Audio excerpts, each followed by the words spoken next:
Hello, listeners. Welcome to a new episode of the Fanbase Weekly podcast. This is a special edition of our show as we are conducting a panel discussion on the 50th anniversary of the beloved feature film Jaws. Before I introduce my crew here, I do want to note that all episodes of the Fanbase Weekly podcast this month are sponsored by Geek Fest. That's the world's first and largest traveling comic convention film festival tour. We're honored to have Geek Fest as a sponsor, and I look forward to sharing details about the film festival tour and how you can participate with you later in the show. If you don't know me, my name's Bryant Dillon. I'm president of Fanbase Press. I'm co-host of the Fanbase Weekly podcast. I'm also the writer behind several projects, including Something Animal and Identity Thief, and I will serve as your moderator for this conversation. Let me introduce the rest of my panelists. First up, we have Craig Miller. Craig was director of fan relations at Lucasfilm, working on Star Wars, The Empire Strikes Back. And under that title, he was a publicist, writer, producer, and creator of new and original concepts for getting and keeping people interested in the Star Wars universe. Now, after leaving Lucasfilm, he continued doing things for Warner Brothers, Universal Studios, Disney, Jim Henson, and other films ranging from Superman 2 to The Thing. And after 10 years and dozens of the most notable science fiction, fantasy, and horror films of the 1980s, he transitioned to being a writer and producer working on TV shows ranging from Curious George to The Real Ghostbusters and Murder, She Wrote to Showtime's horror anthology series The Hunger. Now, Craig is also author of Star Wars Memories and his newer title, More Movie Memories. These two books cover all those experiences and more, and I'm sure we'll hear about some of his own experiences during this conversation. Craig, so great to have you on, especially for such a discussion of an iconic film. Thank you, Brian. I'm glad to be here. We are also joined by David Avallone. He's a filmmaker and has been for over 30 years. David expanded into writing comics in 2014. Since then, he's written many titles for Dynamite, including the Elvira Meets H.P. Lovecraft series. He also co-created Drawing Blood with comics legend Kevin Eastman. He hosts the podcast Pulp Today and co-hosts the Writer's Block with Ryland Grant. And he's also the writer, a writer on Bat Wheels for WB Animation. David, welcome. Thanks for having me, Bryant. Good to be here. And last but not least, we have Phillip Kelly. He's a Fanbase Press Contributor, and Phillip is also a member of the podcast group POPSKL, also a professional performer, writer, filmmaker, and comedian. Sorry, no shark experts, no oceanographers on this podcast, but Nope. Phil, we're glad to have you. I'll consider you the Matt Hooper of the Thank group. you. We're all chum in the water as far as I'm concerned. We're all Alex Kittner. Yeah. 4 Alex Kittners on this podcast.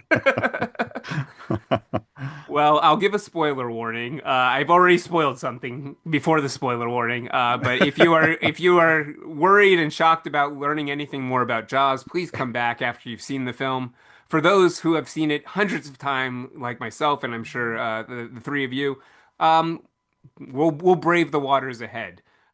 Jaws, of course, is a 1975 thriller. It was directed by Steven Spielberg.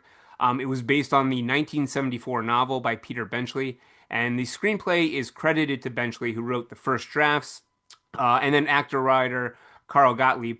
He rewrote the script during principal photography, almost the entire thing. Now, in the story, a young woman is killed by a shark while skinny dipping near the New England tourist town of Amity Island. Police Chief Martin Brody, played by Roy Schreider, wants to close the beaches, but Mayor Larry Vaughn, played by Murray Hamilton, overrules him, fearing the loss of tourist revenue will cripple the town. Ichthyologist Matt Hooper, who is played by Richard Dreyfuss, and grizzled ship captain Quint, played by Robert Shaw, offer to help Brody kill the rampaging predator, and the trio engage in an epic battle of man versus nature. So this film is shot mostly on location in Martha's Vineyard in Massachusetts. It was shot from May to October 1974, and of course, as everyone knows, it was both one of the first major motion pictures to be shot on the ocean, and it was also one of the most troubled productions because of that, going over budget, over schedule. The mechanical shark was malfunctioning completely, and Spielberg decided to mostly suggest the shark's presence, employing an ominous and minimalist theme created by composer John Williams. Now, we've had this film compared to the approach of that of Alfred Hitchcock, and Universal Pictures made a strong push for this film, released it in over 450 screens with an exceptionally wide release for a major studio picture at that time. And it was also accompanied by an extensive marketing campaign that heavily emphasized television spots and tie-in merchandise. Now, because of this, it's regarded as a watershed moment in motion picture history, and it's sort of the prototypical summer blockbuster. It also received plenty of positive reviews. Film critic Roger Ebert gave the film 4 stars, calling it a sensationally effective action picture, a scary thriller that works all the better because it's populated with characters that have been developed into human beings. It's a film that's as frightening as The Exorcist, and yes, it's a nicer kind of fright, somehow more fun because we're being scared by an outdoor adventure saga instead of a brimstone and vomit devil. End quote. So that's the summation of Jaws. I did have just a few tiny little bits of trivia I wanted to throw out before I get my panelist opinion. This was a film that was nicknamed Flaws by its cast because of all the problems on the film. Definitely surprised everyone when it turned out to be such a huge success. And then, given that this is the 50th year, I just wanted to make mention. The 50th anniversary is coming up in July, so we're a little bit ahead of it. But there's a lot being planned, and a few things that I would mention is that the 2025 TCM Classic Film Festival will hold a special screening. That's going to be followed by a limited theatrical re-release from August 29th to September 4th. So if you've never seen this film in theaters, you'll have an opportunity to do that. And there's also going to be a celebratory exhibition at the Academy Museum of Motion Pictures in Los Angeles. So definitely check that out as well. Last but not least, because we'll be talking about the pop culture impact of this, I think it's important to know that Ian Shaw's son, Robert Shaw's son, Ian, he co-wrote and starred as his father in a play called The Shark Is Not, or The Shark Is Broken, which is about the making of Jaws, and has been making it premiered in 2019 in Edinburgh Fringe, but it's been making its way around, the United States now at this point. So let's find out what my panelists think. This is a huge film. I have my own relation to it. I'll definitely talk about that. But I would love to hear everyone's just your reactions to revisiting this film now that it's 50 years out. And also just any memories you have about seeing this film the first time that you saw it and what kind of impact it had on you. Craig, why don't you start us off? Okay. Um, Probably significantly older than anyone else here. I was in college when the film came out originally, and I remember the reaction to it both before it opened from the marketing and seeing it. I think I saw it maybe at the Avco theaters in Century City, if I remember correctly. Um, but yeah, everyone had from the marketing of the film and then the after the film released and the response to it, everyone had sharks on their brains. Suddenly, people who had never seen a shark, never thought about sharks, it's like the internet today. Suddenly, everyone was an expert, um, pretty much based on the ads Universal was running. Um, I watched the film yesterday, Hmm. and I have to say, 50 years later, sitting in my, you know, sunny living room, the film did not have the effect it did in a dark theater when it was a whole new kind of movie, um, 50 as it was when it first opened. It's still a good, well-made movie, but so much of it has become, um, fodder for other filmmakers. Hmm. It just doesn't quite have the power it did when it first came out. And some of the performances feel over the top. David, But what are your thoughts? What do you have, what memories do you have on the I film, and what I'm did you not think? that much young. I think I'm about 10 years younger than you. If you were in yeah, college, I was 10 years old yeah, when it came out, and maybe 11, pushing 11. And the thing about it, and that this relates a little bit to what Craig said, is at 10, this was advertised to me as the scariest movie ever made. So I did not have any interest in seeing it. And I saw it pretty late in its run. Maybe I was 11 by then, at the drive-in. Okay. And to me, I'm sure there are people with other opinions on this, but there's something about the drive-in that's intrinsically not scary. You're Oh, outdoors, interesting. like you can see the stars, you can run Yeah, away, like yeah. you're in your car, for Christ's sake. You It's can get away from definitely a anything, and movie. I'm Yeah. not afraid of a shark while I'm sitting in a parked automobile in a and you parking can lot. talk to everybody else in your car. Wait till Yeah, you watch Christine. yeah. Christine might feel differently. But so even then it didn't terrify me. I later saw it again dozens of times.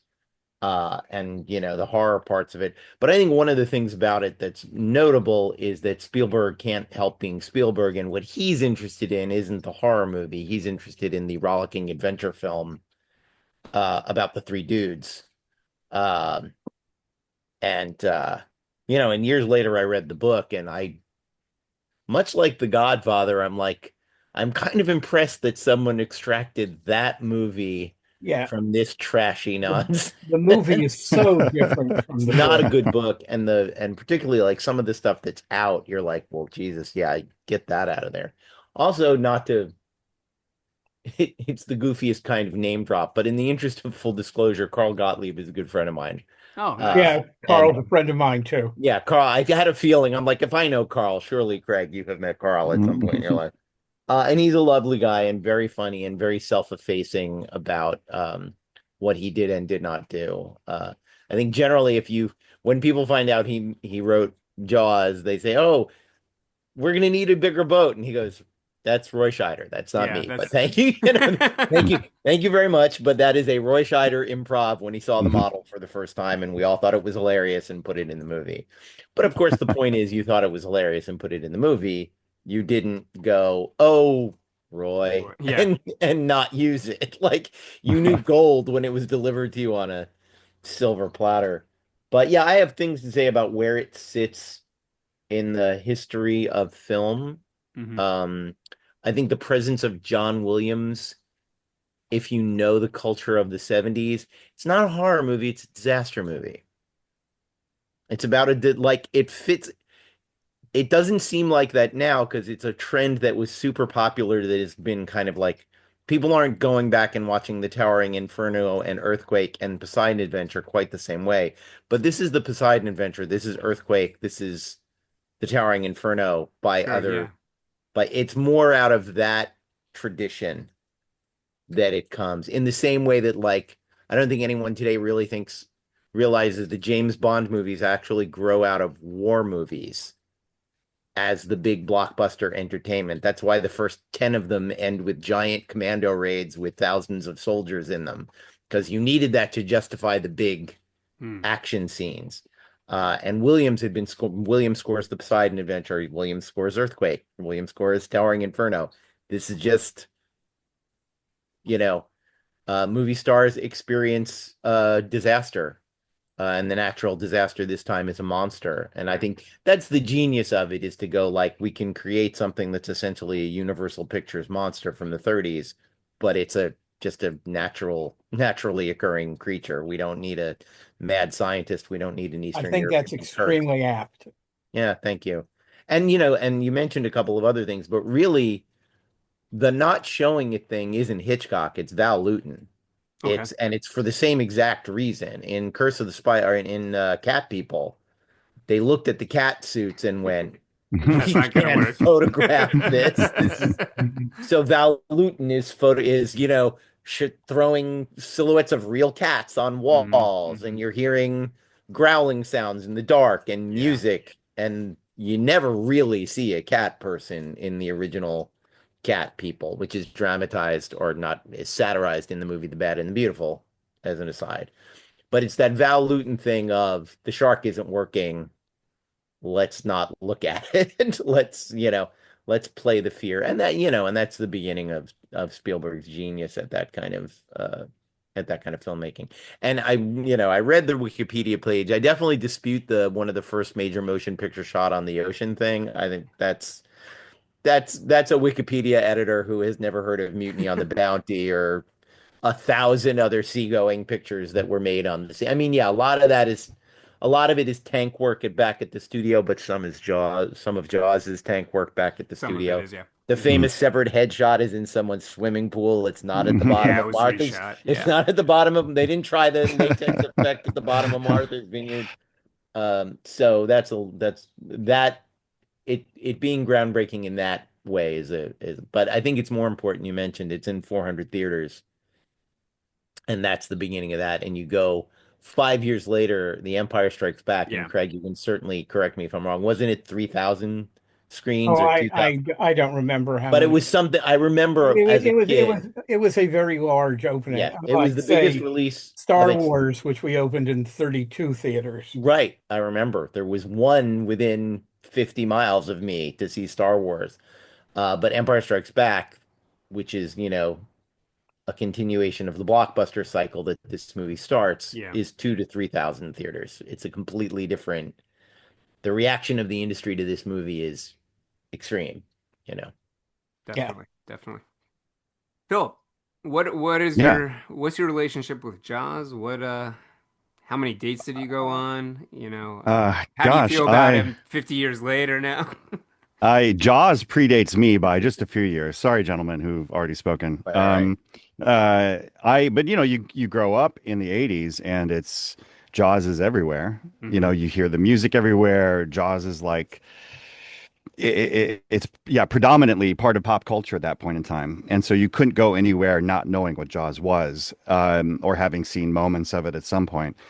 But I don't think I actually saw the film until I was a little older, to be honest. I may have seen clips when I was a kid, Okay. but it might not have been until I was maybe a teenager or maybe even going off to film school that I actually finally saw the full thing. I don't remember where or what, but I do remember being impressed that it wasn't just a monster movie, that it wasn't just a shark attack movie, that there was as Roger Ebert mentioned, a great deal of crafting done with characters and what the relationships were in this community, and that the story is mostly, I mean, this is one of those films that it very much I think set in stone the Hollywood standard of filmmaking, right? Well, look, if you follow this specific structure, you'll make money, right? Halfway through, you've got the middle point of the film and it changes. You got like act one ending by this point. You've got act three starting at this point. It's all so perfectly crafted to the Hollywood machine. And you don't notice it because it's done so well. And obviously the reason why it makes some money is because it's done so well and not because it follows that structure. Um, but yeah, it is seeing it now, after all these, it's been a few years since I've seen it. And actually I am studying, funnily enough, Enemy of the People Oh currently. yeah. Yeah, and I was going to come on and be all smart about it, but thanks, Bryant, for You can laying still that be down smart right about away. it. No, no, no, The it's audience okay. doesn't even know what we're talking. Half of them, probably Yeah, more than half, don't know what we're yeah, talking about. yeah. No, like yeah, Enemy of the People is like this town. They create a bunch of baths that are supposed to be health spa kind of things, but they build it too close to the sort of chemical plant or something like that, and the chemicals get into the water, and then people start getting sick. And there's one doctor, who's standing up against it, and the rest of the town sort of falls in line. And it's very political, and a wonderful play. But you definitely feel that in the first half of the film, this sort of play. The one thing that's interesting, though, approaching it now, not as like with a young mind, but as an adult mind, is okay, one shark attack, it feels pretty random. That doesn't happen a lot. At that point, you'd kind of I would side with the mayor. I'd be like, oh, yeah, that's so random. Like, okay, check it out. Let's see what's going on. But yeah, there's no reason to close things down because people depend on this. with one shark attack. That wouldn't quite be enough for me, realistically, Well, right? and Brody It- Brody does. I mean, he yeah, honestly sides with the experts. He's a little suspicious of them switching their story, but he goes, "All for right, sure. if Which, you say that's what it is, you know." yeah, which is a very enemy of the people kind of stroke for them to be changing stories and everything. Anyway, seeing it with an adult mind, it plays a lot differently than just no, listen to the hero kind of thing. You know what I Right, mean? right. It feels more complex knowing how the world works a little more and how people's lives are at stake and knowing the reality that sharks don't often attack like that. You'd be like a little concerned maybe, but not let's shut down the town Sure. kind of concern. So it was really interesting seeing it now as an adult. Well, we'll definitely get into this, but it definitely Yeah. has different resonance in a post-COVID world for us because we all Mm, went through those debates about safety sure. versus financial security with the choices that are being made. Um, for my own part, this film, I don't know. Maybe it was good that it came after or before I came after it because it was like something that existed in some sort of iconic or legendary way even before I encountered it. There was a mythology to Jaws. There was a legend to Jaws. Oh, you got to see Jaws. Um, and I think it was probably if I remember correctly, I think it was the first like sleepover movie that I ever had. It was like we're in first grade, we're gonna watch a scary movie for the first time. We watched Jaws. And I was always into like dinosaurs and sharks, so I think I was primed for it. Um, but I just remember it being a presence in my life. Even from that point on, I guess. I remember my grandfather telling me stories about how he used to go out on his boat off of Long Island, and that they would throw the kids off the back, and the kids would like swim behind the boat back to the shore. And then after he saw this movie, like there was like all these aspects of his life that they were reconsidering. I remember very specifically him being like about that opening scene, being like, we would hang out on the beach all the time and just go swimming, and like, this thing scared the crap out of us, Mm. because we never thought about that.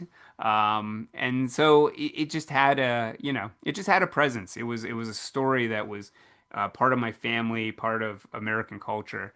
And I think because I guess the one other thing I will say about it, watching it now, I think there are definitely, there's always things we can criticize, but what the thing that I think is really strong about this film, or at least was for me and its presence in my life, is I remember films like Jaws, Alien.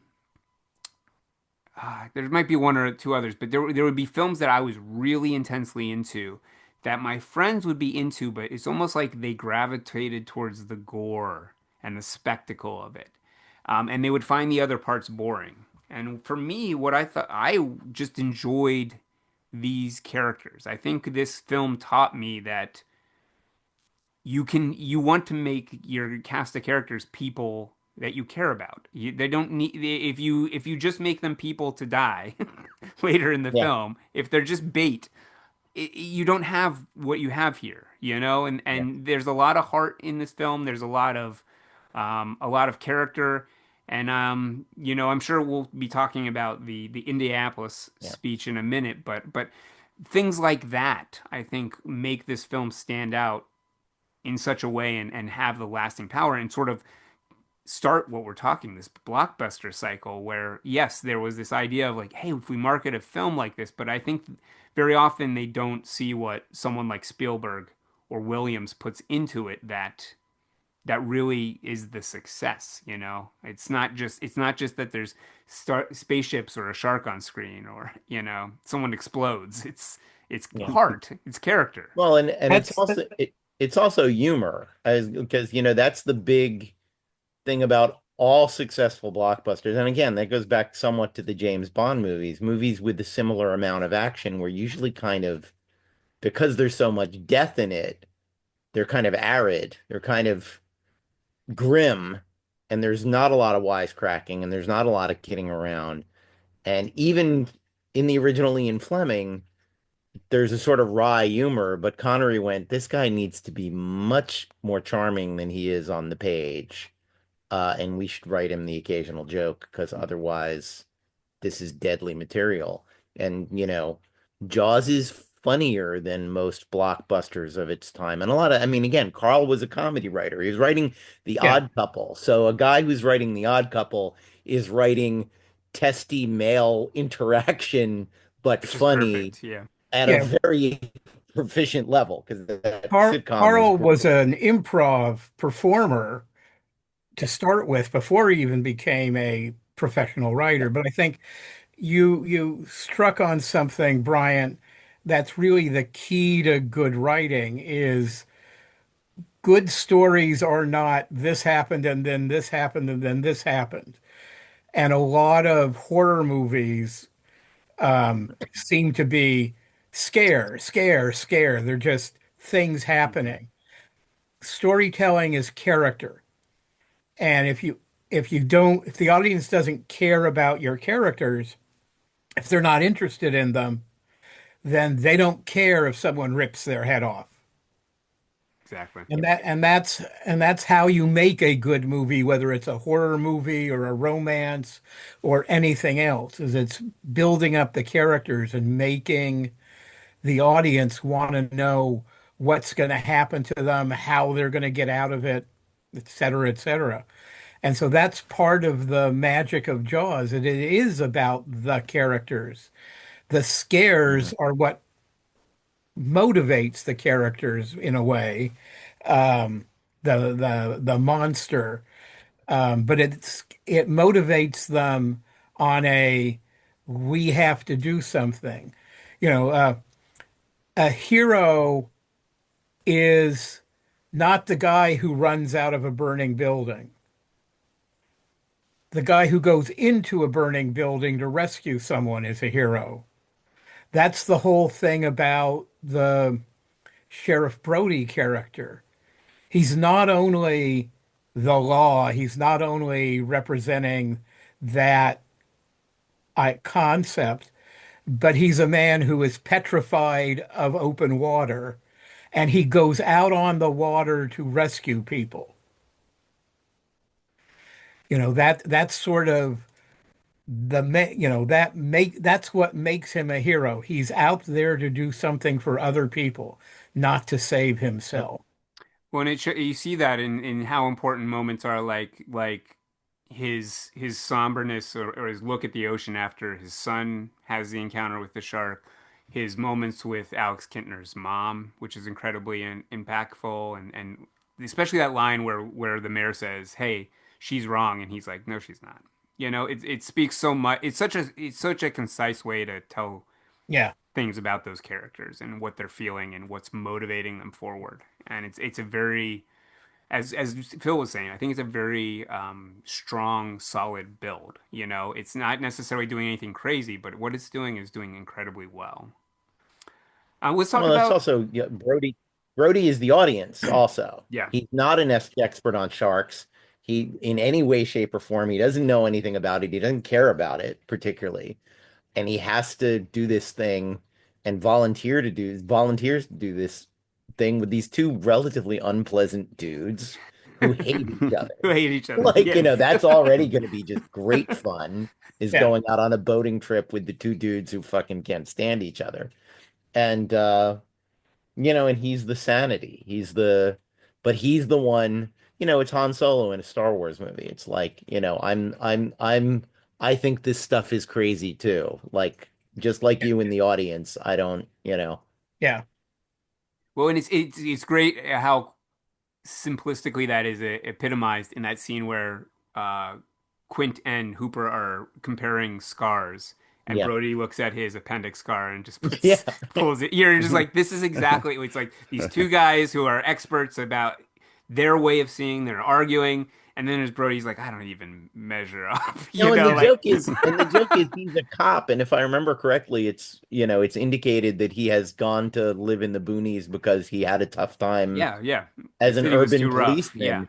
So yeah, he doesn't have any scars, but he is probably as tough as both Right, of those right, guys. right. He just doesn't he has not He's acted out with of his wildlife in element. a way Yeah. that is dangerous. He's dealt with people, and this is a completely different situation Right. for Right. Right. him. Not a local cop situation that you usually think about Yeah, dealing yeah, with. yeah. Let's talk about some of the iconic scenes. I mean, I guess I was going to ask everyone what's the scene that stands out to you, but I guess with this film, I feel like you have to ask the question: does anyone not want to talk about the Indianapolis speech? Is there anyone who's picked another scene? Because we'll Yeah. handle that first. I mean, I think there are There's a lot some. of, There are a lot of great scenes. Yeah. before we get into the Indianapolis speech, I can say one thing about Spielberg and his development as a director. And I can't say that I've seen anyone else make this observation. Maybe they have, but I'm not a huge fan of Robert Altman. I think he's very often a naked emperor that everybody thinks they're supposed to like. But what I am a fan of is Robert Altman's influence on Steven Spielberg for the first decade of his career. And in Jaws and Close Encounters and Sugarland Express, there's a lot of overlapping dialogue and funny minor characters and naturalism. And then he makes his version of Nashville, which is 1941, and it bombs, and he never returns to big scenes with a lot of people interrupting it. Like you go, okay, that's terrible, and I'm never doing it again. But Jaws and Close Encounters have great examples of that sort of natural, all-American, you know, uh, common man's eye view of the world. Because Roy Neary in Close Encounters is another common man. Um, and the conference room scene in that with all of the people have seen UFOs is very similar to the scene where Quint is introduced in Jaws. Like and as far as directing 101 goes, there's some really showy, beautiful stuff in this movie. But the ferry scene, which is a Oh one yeah. shot, where Mhm. they get on the ferry, we go with them on the ferry, they get on the ferry, and then the ferry arrives. Yeah. And it's one shot, and it's probably 3-4 minutes long. And it's an incredible piece of directing because of the way the background shifts behind everyone, because of the way the ferry is moving. Like that is very high level filmmaking, and it's 3 pages of exposition. It's characters arguing over where are we going to close the beaches or whatever, and it could be two guys sitting in a parked car. It could be in the mayor's office, but he does it on the ferry, and it's really visually interesting. And And that's that's why directing they do it 101. on the Of ferry, course. is Yeah. Mhm. because Yeah. it's 3 pages of guys arguing, Yeah. and you got Mhm. to make it interesting. But that's the Oh, genius. A lot of Yeah. directors don't know, okay, Yeah. this is death. yeah.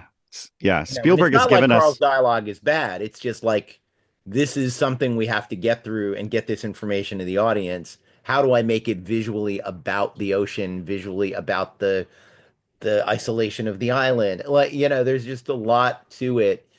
And yeah, is that as cool as the head popping out of the boat? No, but it's that's what real It is to directing is some all of about. us. Yes, I mean Spielberg has given us some of the best exposition moments I think in cinematic history with Indiana Jones, Jurassic Park. Actually, Jurassic Park is another film where he does the overlapping dialogue, and that really stuck with me when I was younger. Those sequences and scenes, and I was going to talk about that as well. But yeah, just some really beautiful direction from Well, and Spielberg here. the efficiency again strikes me because Yeah.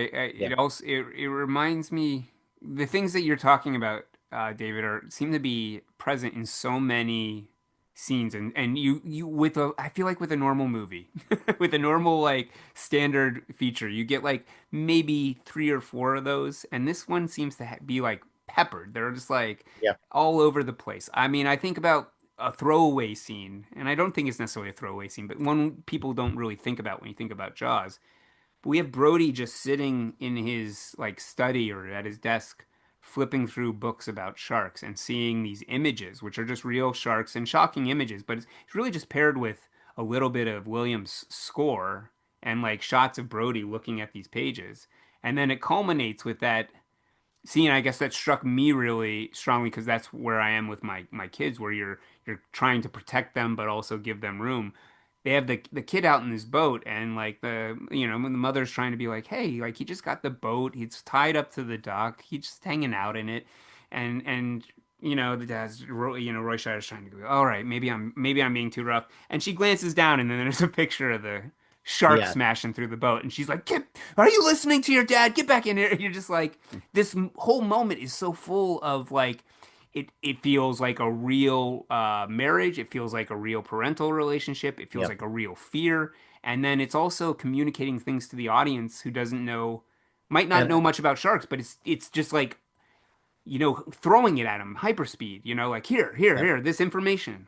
Yeah. And I think that's such a necessary part of horror movies that a lot of horror directors don't do is that kind of foreshadowing. He's just looking at pictures in a book, and that scene is terrifying. Like it's chilling. Yeah. It Yeah. reminds me of, the scene in King Kong, which I always talk about, where he's doing the screen test with Fay Ray, and there's no actual monster there, but it's a close-up of him taking her through the steps of fear of now throw your arm across your eyes and scream, man, scream. That scene gives you chills, and there's no monster, no one's in any danger, but it's about here's what's coming for you, audience. Yeah. She's gonna see some big thing and it's gonna be horrible. And those pictures in that book are, we could go there. You don't know. You don't know that you're not going to see Robert Shaw chomped in half like this, Right. you know. Yeah, it's when they discover the first body. Hmm. Um, you know, 1975, they're not going to show us the dismembered, chewed up corpse of this young woman. So what do we get? We get this really shocking shot of all of the crabs scavenging her body. We're Yeah. really seeing nothing but crabs on a pile of something you can't identify. Yeah. But we know it's going to be the dead girl, Right. Hmm. and we are shocked and horrified by that shot. Well, and it's also the classic thing of what you can imagine Exactly. is so much Exactly. better than any latex they could have done in 1975, Yeah, like, I mean exactly. It's coming up with something to substitute for the actual that makes it that much better. It's not, it's sort of, it's something that's actually kind of disgusting when you think about it, mhm. but we're not really seeing Yeah. anything. It could just as well be six kittens walking around, but it's crabs, which are kind of weird and icky, and and we know what they're doing. So it's another example of that same sort of thing. Well, and the strength of the casting too. I feel like the deputy has a really Yep. pronounced reaction there, be that we see before we go to the Mm. body, and that's mirrored even I think even more intensely with Hooper's autopsy. I was watching that performance, and I was like, I don't know if I've seen an autopsy scene like this. And it's so thoughtful in the sense of like, this is not someone who is doing human autopsies very often. So it hits him in an intense way. He's almost ventilating while he goes through it. And because of that, our memory is so vivid. So all they have to show is just a little bit of that arm with like a bite out of it. And we're just like, oh my God, like, Mhm. so, I mean, there's some of that similar. I mean, in the Indianapolis speech, we have Hooper Yeah. when he says you were on the Indianapolis, the humor just drops out of the scene and the tone of the scene changes. Well, and his reaction, he didn't like this guy. Hmm. He didn't think much of him, but you can see in his reaction to you were on the Yeah, Indianapolis the suddenly, gravitas. Yeah, you're a whole different guy than I thought you were. definitely, definitely. So let's talk about that scene. What are everyone's thoughts on that scene? Why do you think it stands so iconic in people's minds? I mean, obviously it's a powerful scene, but what watching it this time, what do you think are the key components for why it works the way it does? Craig, do you want to start us off on this one? It's hard to say. There's so many parts. It's the information we're getting out of it. It's Shaw's performance where his character switches from almost goofy, uh, mostly drunken, old fisherman guy to war hero who went through the most harrowing of circumstances. And Shaw is able to convey that in that speech. It's so powerfully done in that he does it so just straightforward. He doesn't come off as I'm trying to impress you.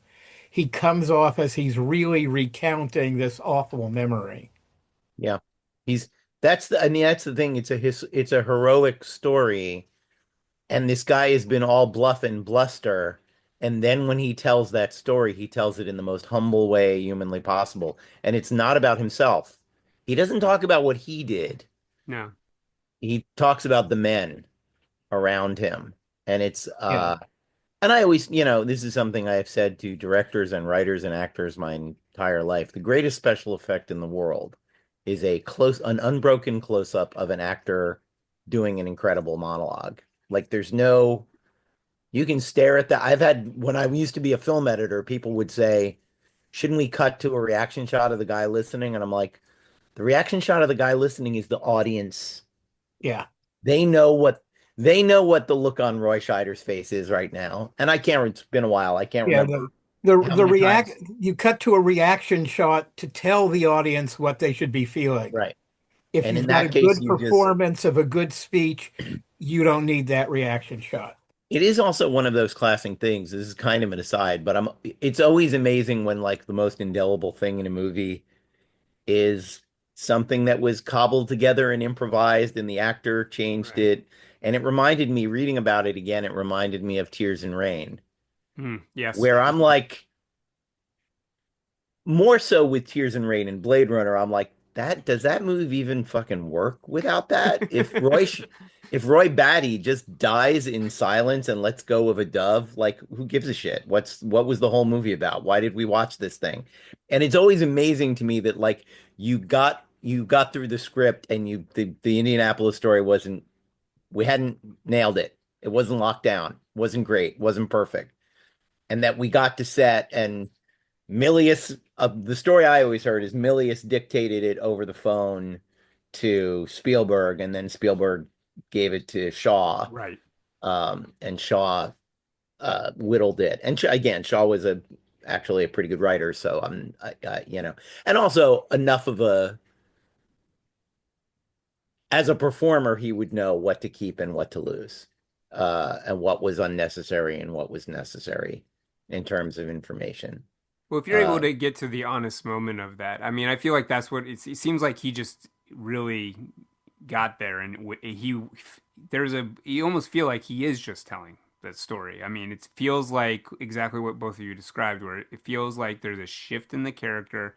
Shaw is just so in touch with who Quint is, yeah. and there's almost what I hadn't thought about this, but why it does work. I think one of you had mentioned this guy is over the top. He's boisterous. He's he.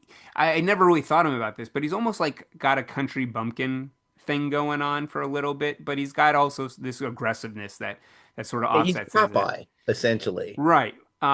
But when we have that story come out in the way that he tells it, I mean, yes, there is the aspect of being a serviceman and had the importance of that mission and the humbleness, but there's also this just undercurrent of trauma. You're like, this is a horrible, painful memory that he doesn't like to talk about. Yeah. It's Yeah, I coming was out. gonna, Yeah. yeah. Go ahead, Phil. No, I was just gonna talk about how, I mean, he's basically this entire movie with Quint is he's basically dealing with PTSD. Hmm. That's what this is. From the very beginning, the bluster is there to cover the trauma, the PTSD.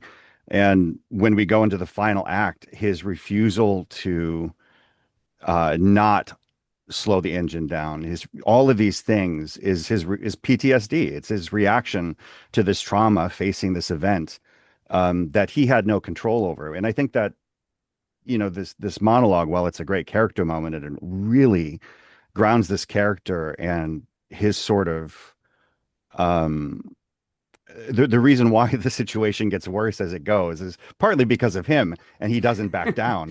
He's fighting his trauma more than anything, just as much He's as the very much shark. the Ahab of the Right. story. Yeah, he really is. Tells us at the end of the speech, "I'll never wear a life vest Yeah, again." yeah. Yeah, I'll because die before that I'm happens. gonna he's ready. always just push it. He's I ready to don't go care Well, down. I if I mean, survive. and it Yeah. also obviously brings up aside from, drinking himself silly, Yeah. he got a death wish. He But doesn't that's like yeah, that. He is unhappy that he survived the Indianapolis yeah, Yeah. incident, yeah, and all of those 100%. other guys that he loved didn't survive it. So this is a suicide mission. He's Oh, perfectly happy 100%. Yeah. to die taking down the shark. Yeah. And I mean, and the other thing this speech does is it really echoes the larger theme that there are things beyond our control.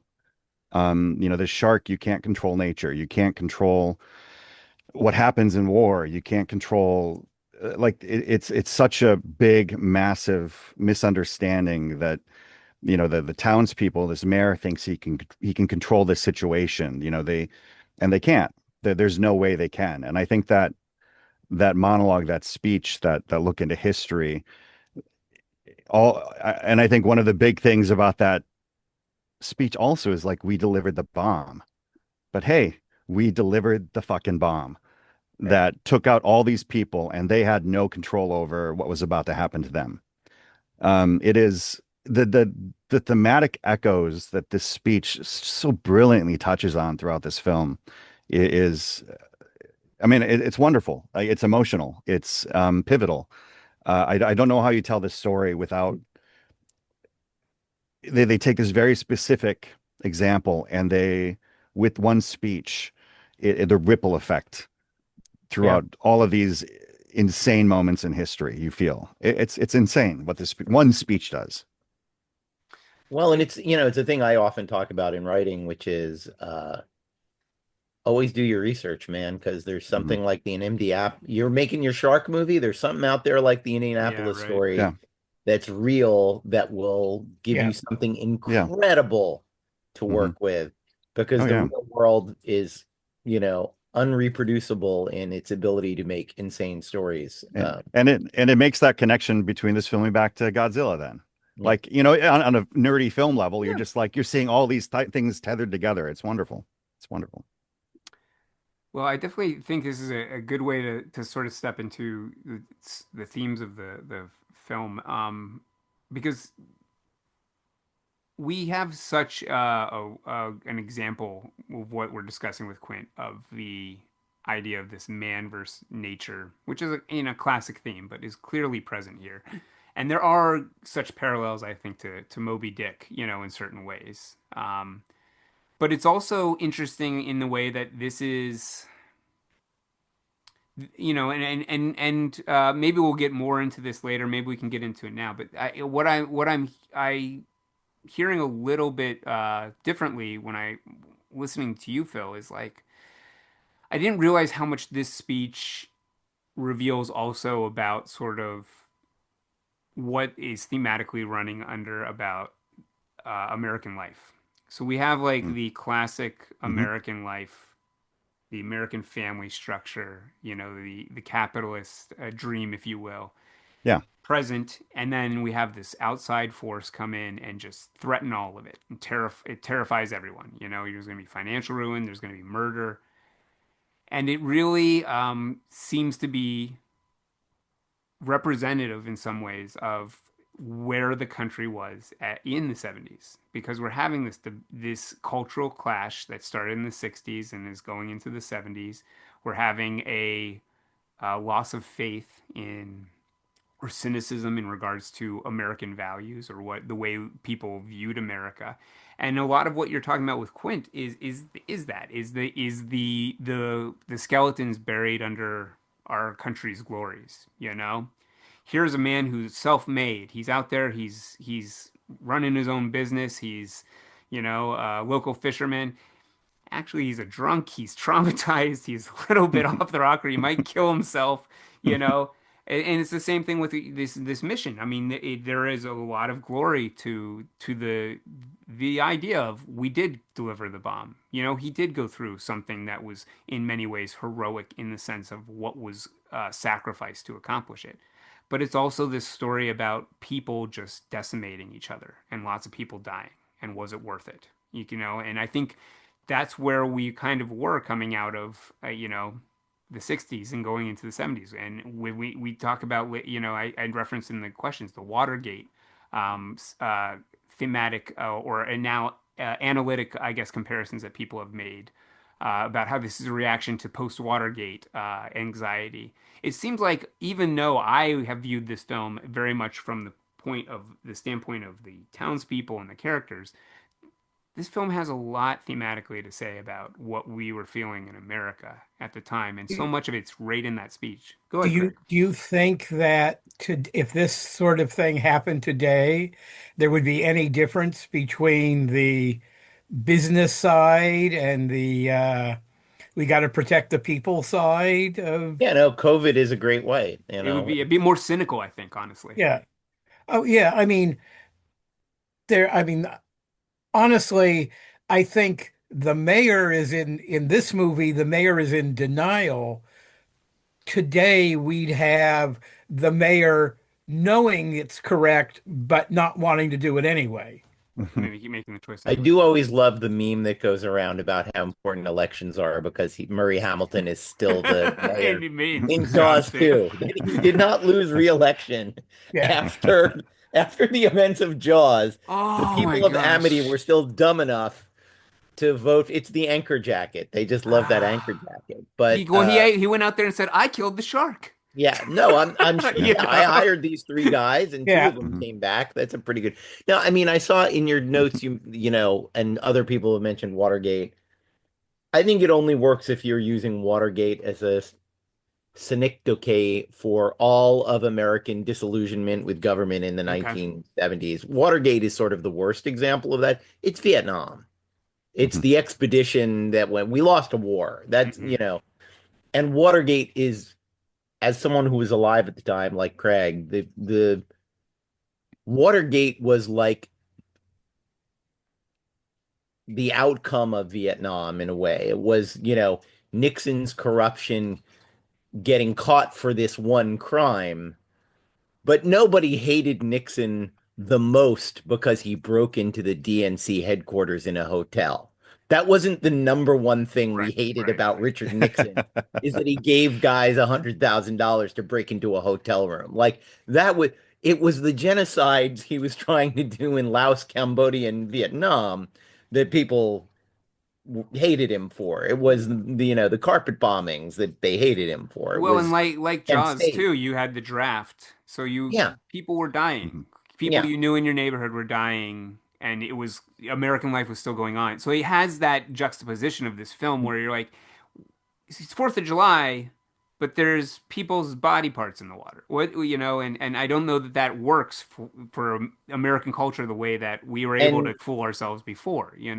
And again, there's that thing where you can write off anything as just entertainment in a blockbuster and whatever, but there are a lot of reasons to place the movie at 4th of July weekend. You can say it's because it's the biggest crowd on the beach and it's the biggest weekend of the summer and all that. But if you're making a movie about America, it's Hmm. 4th of July weekend. Like you're choosing the celebration of America as the moment when this id breaks forth and starts murdering people, and we have to send two different kinds of maniac and a normal man out to do battle with it. You know, the scientist who doesn't particularly have a great connection to humanity, and the broken war hero who also doesn't have a great connection to humanity, and then humanity. Well, and your example of humanity is the guy who's actually crazy with a phobia. You're right. Yeah, right. He has an irrational fear of the ocean. And by the way, just as a complete aside, I saw There's this dude who puts drones over the ocean and takes video of the shore Yeah. in Southern California. Don't watch those if you want to go If swimming. you watch those videos, you will never go in the ocean again because literally hundreds of videos where there's a shark just swimming around 5 feet from someone, leaving them alone, by the way. Like it's sort of a good news, bad news thing where you go, Yeah. oh, sharks really don't ever attack people. That's one thing. But on the other hand is, oh, sharks really are constantly around you when you're in the ocean and you're in absurd amounts of danger if you did something dumb like kicked one or, Yeah, whatever. right. And the drone guy was even like, I'm always of like two minds. I'm sitting there on the beach looking at the video screen going, if I scream, these people will kick and run around and get the shark's attention. If I just say nothing, I'm letting them swim happily 3 feet from a great white shark, and I don't know what the right moral. Yeah, I gotta say, I is. used to go snorkeling all over the world, Hmm. Uh, and with no real fear. Today, I'm like, do I really want to go to the beach? yeah, but Oh boy.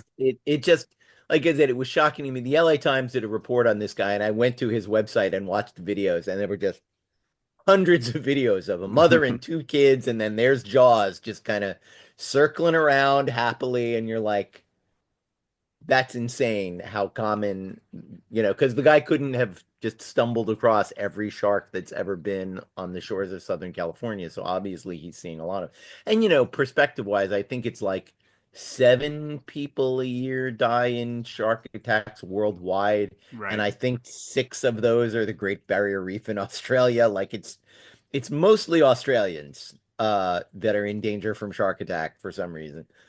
Maybe they try to ride them. I don't know. But but it's not one of the things that's sort of, and this is another thing entirely, but like the unfortunate legacy of the movie is that we do is convince Americans to be afraid of things they should not ever be afraid of.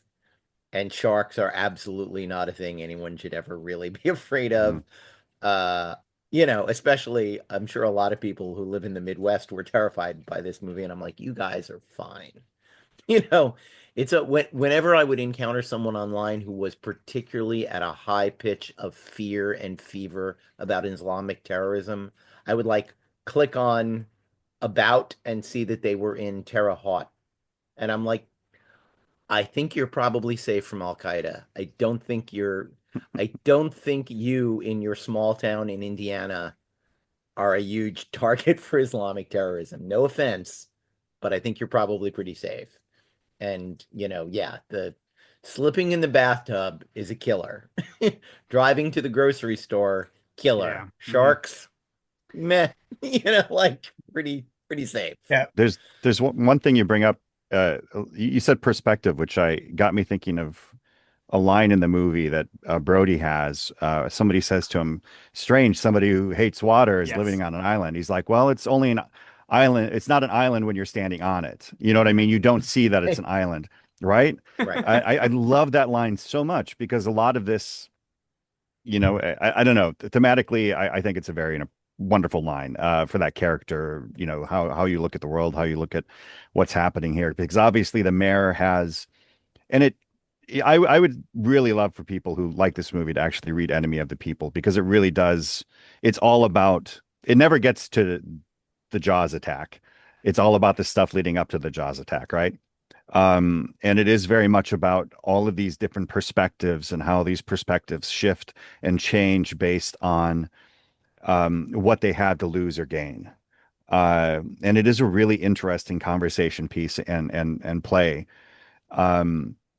That I think that line sort of, because if we were to tell this story without ever going on the trip out to capture the shark, you fill in the mayor a little more, and suddenly, if he's looking after the townspeople, if he's like talking to people, these businesses that maybe aren't doing so well and things like that, then you'd be like, oh gosh, if we close down, then yeah, people's lives are really at stake here. People are going to lose their houses. People are going to, scrape for food for the next year, because this is where it all comes from. And it isn't until like most people who believe in the sort of capitalist trickle down economics bullshit, when their family is put at risk, he's like, my son was on that beach too. You don't have to tell me, that they finally decide to do something about it. You know what I mean?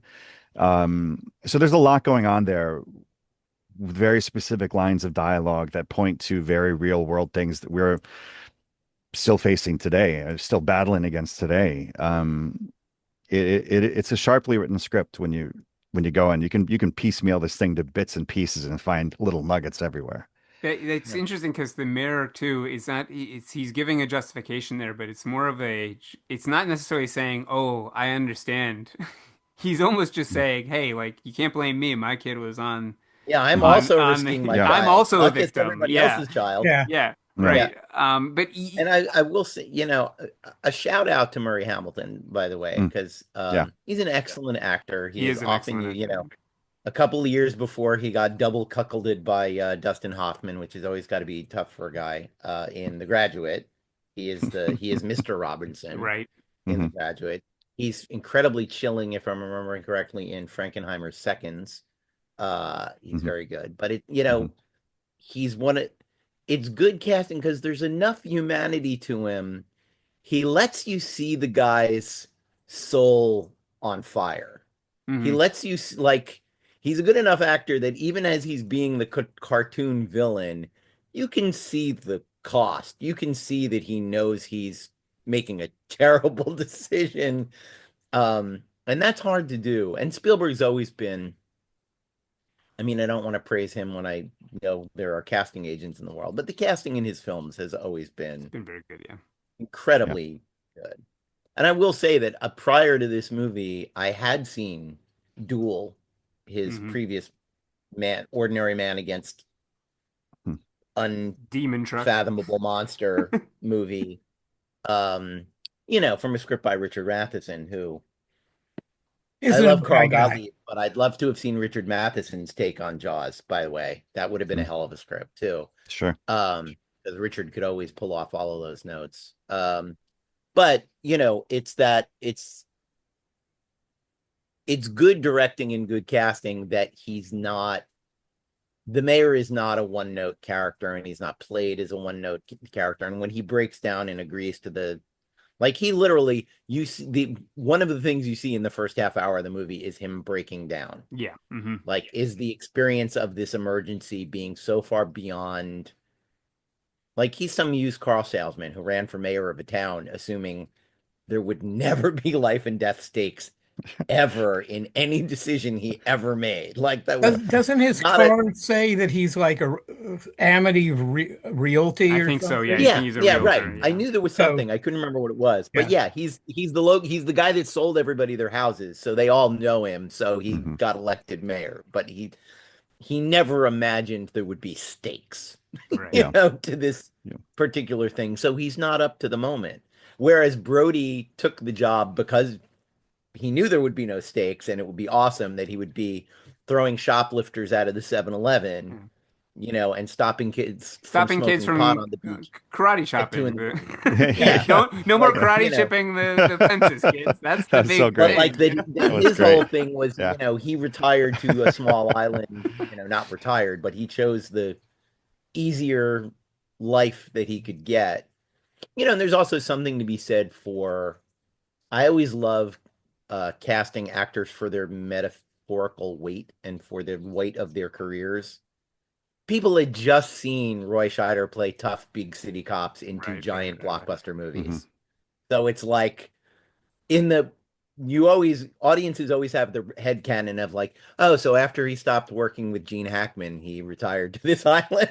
After he got tired of his partner being a racist piece of shit in The French That Connection, would do it to you. Yeah. dealing with drug dealers and 7-Ups and being involved in Yeah. horrific car chases, Yeah. he decided to like, where I'm not going to get in a horrific car chase on an island Amity. with no stoplights and no fruit carts and Amity means nothing for me to friendship. drive a car through. And no overheads. Yeah, no Well, overheads, right. No And trust. Scheider's so good in this role. This could have Fantastic. been a very thankless role, you know. The two characters, the Hooper and Quint, are the interesting characters for an actor, right? They're the Yeah. ones you can really sink your teeth into. Scheider's like the everyday man, which usually you bring in a mediocre actor, it's going to be the most boring watch you've ever seen. But there's a scene after um, the mother comes up and slaps him across the face, Yeah. where he's sitting at the dinner table and his kid is like mimicking each of his hand movements and everything, and it's so beautiful. Hmm. And you can tell maybe that scene was improvised on the moment. Yeah, Probably wasn't in the that's the script. Spielberg It's like touch. Spielberg is like, you know what, we need this moment to ground this character again and to give him some sort of hope and whatever it might be. And it is just a wonderfully discovered scene. Um, and you see Scheider's humanity, and you see the breadth of his humanity. It's one of the things you can that between a good actor and a bad actor Mhm. is the bad actor moves through the scene because he's been told this is the blocking. Yeah, And Scheider and good actors, you can see thinking and reacting. Hmm. yeah, yeah. And even if they're thinking about their grocery list, there's Yeah. something going on with them. They are responding to, they appear to be responding to the situation, Yeah. Right. thinking about it, making decisions, looking around. And that's what we're getting with Brody all the time. He Hmm. is constantly analyzing what's going on. Yeah. And Scheider, I would say there's also sort of a movie star thing to the ability to play the most common man in a way Hmm. that is charismatic and charming and magnetic and all of those things. And Scheider had that. There's a certain, I can't really put a finger on it, but there's a certain kind of all-American masculinity that a couple of actors have had, like where you can play the common American guy in that very specific mode. I think William Holden had it as well, where he could play a very he didn't have to have the best lines. He didn't have to be the guy that had the best dialogue in the movie, but there's a solidness to him that it's Hmm. very easy for the audience to like grab onto his shoulders and go like, take me on this. I'm going on this trip with you. You are my eyes. You are Hmm. my feelings. I'm going to. Yeah. Um, it's funny. I would say almost the most dated thing in the movie, just because it's the most Spielbergian. I'm a film student and I've always wanted to do this. Is the Hitchcock Vertigo shot, the zoom in while you're dollying out or Yeah, yeah. dolly out while I can't remember which is moving in which direction when Scheider's on the Yeah. beach. Like it still works, it's still great, but it's the most like I'm making a big picture for a studio and I've always wanted to do this Hitchcock thing. I'm gonna give it a try. And Stephen would get caught up in that kind of yeah, stuff. In Yeah. 1941, they oh rented the was it the Lumar crane, Hmm. um, which was a new crane for cameras, yeah, and it's like he kept it an extra 2 weeks beyond the rental period because he just kept wanting to use it He's and playing yeah. with it for he's a kid with different toys. parts Yeah. on that gigantic miniature Hollywood set they Yep. built. Yeah, Hmm. no, and again, like I think the older he gets, he's gotten better with like I don't and look, that moment is he didn't do it randomly. That moment is No, chosen. it's a great Yeah. moment Oh, for it. He Yeah. absolutely. he Hmm. Yeah. chooses the moment to use the Hitchcock shot very, Yeah. very carefully, but it's another director's thing that he's Yeah. going, oh, let me give it a shot. God, he And has a great he uses that really well in E.T. yeah, That zoom in pan out with this just the shot of the town as yeah, all the people are kind of encroaching, it's wonderful. But Well, yeah. let's take a quick break, and then we're going to come back and discuss a little bit of the cultural impact that this film has had. We'll mm, be right back.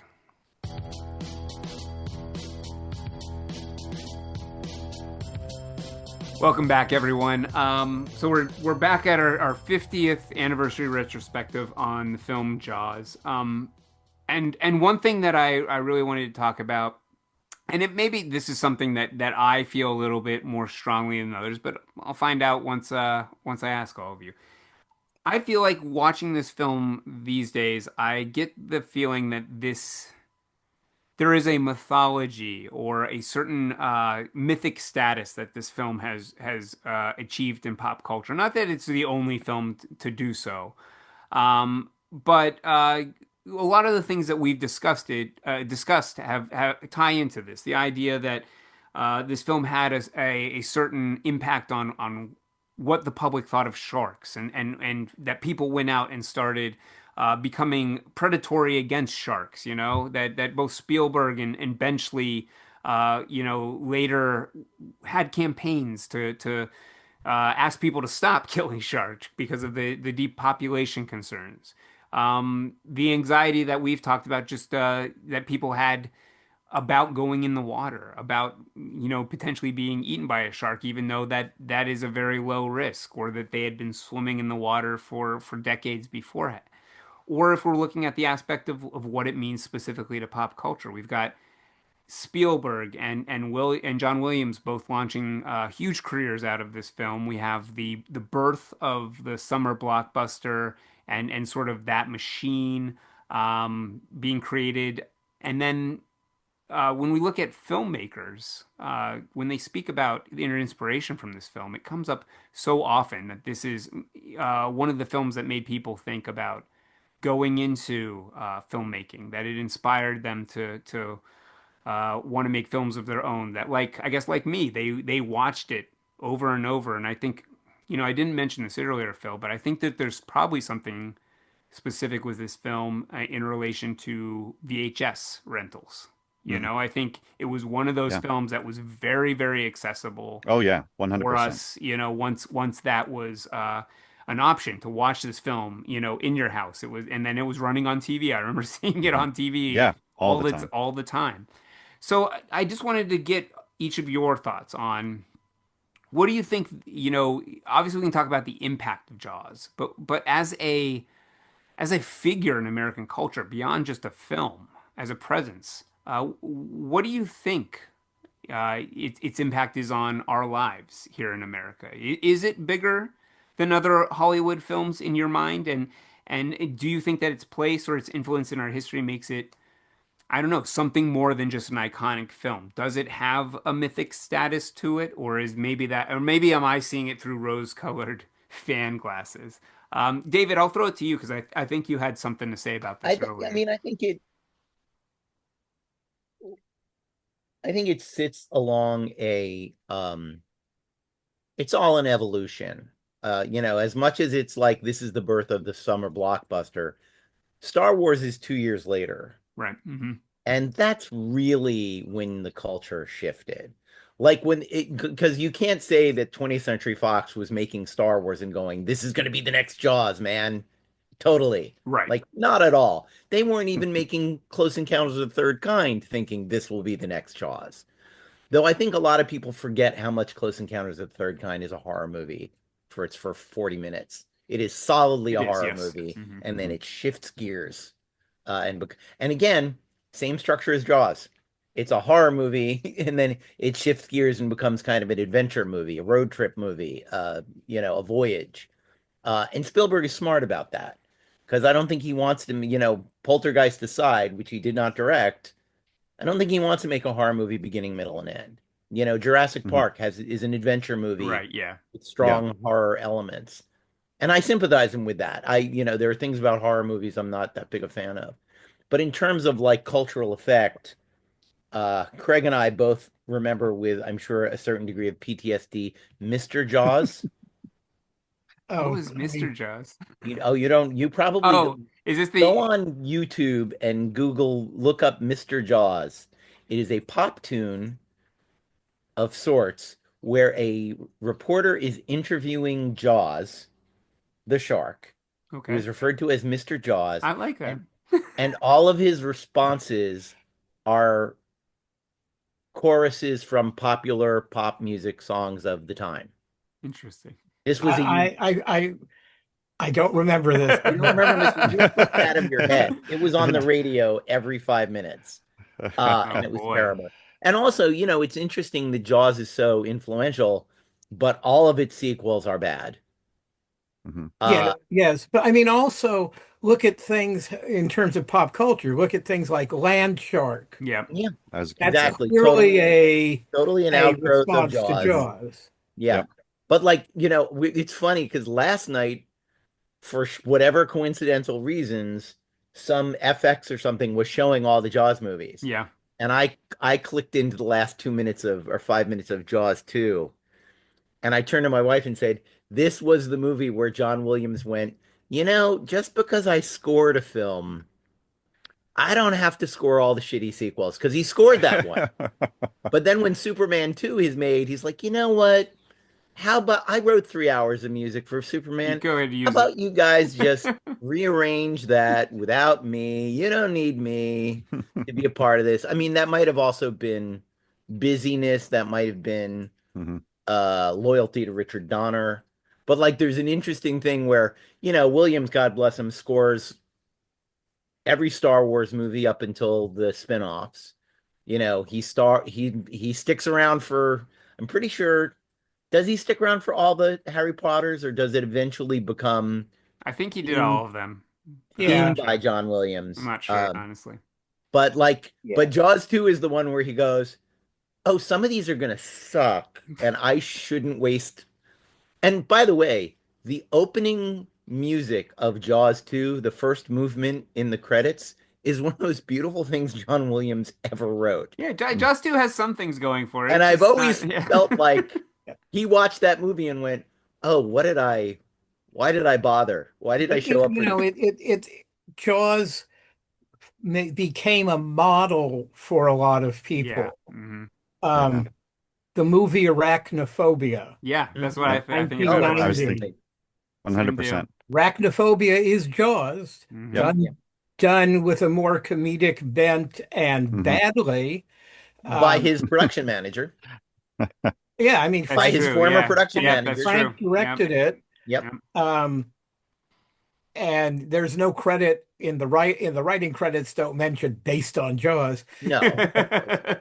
It's like our it's written by people who they say, oh, he's got a phobia. They don't understand what phobias are. Right. Um, and go back to my example of the hero runs into the burning building. The heroic act in Arachnophobia is Jeff Daniels is on the floor of the bathroom and the spiders are about to get him. And he gets up and runs away. He gets the strength to run away. Yeah. Hmm. That's not being a hero. I mean, Yeah. it's No, it done that by movie. people who don't understand, but Hmm. Well, and it's clearly 100% Jaws. yeah. And there's Yeah. also there's a thing about sequels that persists into the 80s and then stops completely, which is the idea was always that a sequel would make less money. So Mm. you'd make it for less money. Star Trek 2 has half the budget of Star Trek 1. Actually has a quarter the budget of Star Trek, the motion picture. It's made on a TV movie budget. Beneath the Planet of the Apes is made for half the budget of Planet of the Apes. Jaws 2, I don't know if it's that cheaper, but there's that thing of like sequels are garbage, you churn them out, and the Jaws thing absolutely follows that model. The Planet of the Apes thing follows that model, but they managed to make a couple of halfway good movies anyway in there, Beneath not really being one of them. Um, but Star Wars is the first one where, George is like, we're going to spend double the budget on the second one. And then when we make the third one, we're going to spend 3 times the budget of Star Wars. Right, right. No one had Well, really. that was not the plan, though. No, I'm sure it was. No, but the plan wasn't I mean, and actually you can see George, not to talk about your patch of the territory, Craig, but you can see Splinter in the Mind's Eye is the Beneath the Yeah. Planet of the Oh, Apes Star Trek 2. Splinter of the Mind's Eye was specifically written to be, if we did not have the money to make a full sequel, Right. if we could make a low budget sequel, Yeah. Splinter would be the low budget sequel. And I think you can even see in Splinter the Harrison Ford might not come back. Yeah. So Han Yeah. Solo not in the book. It's just Absolutely. Luke and Leia. That yeah. was also very deliberate. Yep. It's like Harrison's kind of a bigger pain in the ass than everybody else, and may say no, and he's turning into a bigger Well, movie star. So let's, we're in the weeds here, but Yeah. Mark and Carrie had deals Yeah. to come back. Yeah. Harrison did Right, not. right. Yeah. So it I had to be a remember new negotiation. I remember seeing uh some local Harrison, Mark, and Carrie were all on some local news show in New York City. I think it was Bill Boggs Live at 5 or whatever. And the movie had been out a couple of months, and he was interviewing all three of them. And he said, "So, you guys are all coming back for sequels, right?" And Carrie and Mark just look at Harrison, and Harrison goes, "I don't know, man." In that Harrison, Han Solo is frozen in carbonite at the end yeah, because no one knew if he'd Yep. be yeah, back for the Maybe he'll third be in movie. carbonite forever. Right. yeah. And if he doesn't come back, he doesn't get defrosted. Yeah, Oh, but all that to say, it's like the idea of the sequel being bigger and better, Yeah. like sure. something like, Godfather Part 2 is not part of that conversation. That's a completely other animal where you talk about a movie that won Best Picture and was highly regarded and all of that. But usually your sequels are going to be crappier and whatever. So that's Sure. one way, like, I'm just saying Well, that, that's the historic. yeah, in terms of like pop culture effect, Yeah. I would say I would give Star Wars the credit that is often given to, because you could just as easily say Rocky is the summer blockbuster inventor. Hmm. Because it's a low budget movie that makes $1 zillion, has a bunch of crappy sequels, and but no one ever says it's Rocky Hey, because It, it's not a big adventure movie. It's yeah, not that kind of, it's always Jaws was the first blockbuster. yeah. Well, And I know. again, ignoring Live and Let Die, ignoring You Only Right. Live Twice, Well, and ignoring the and whole it's thing. sort Like, of you know, Jaws was the movie that the studio said maybe we should model movies this way. yeah, It's what the studio heads pointed at and yeah, said, let's try doing this again. yeah, The all the other things they didn't think of, oh, this could be a template. yeah. But that's always what's so funny. I mean, in Casablanca is the same model. Whenever you have something that's like, we should model this procedure, it's like, but this was a nightmare miss for everyone involved. Like, you can't actually recreate the conditions that Right. made Jaws or Casablanca, because if you do, you might end up with Iron Man 2 also. Well, if you could recreate, I mean, if you could do storytelling and art that way, then that's how we would do it. If you could just recreate it by putting the right ingredients in. Right. Yeah. It's why people get hired in Hollywood. You were involved with this successful Right. Hmm. movie, therefore we want to hire you. It's not because, you know, it isn't that, well, it is because we think you're going to be good. It's because we have no idea what's going to be successful. You touched the lightning. You were involved with something that was successful. Maybe you were part of the magic that made it work. Right. And putting magic together if we call it that, there is a skill to it, but there's not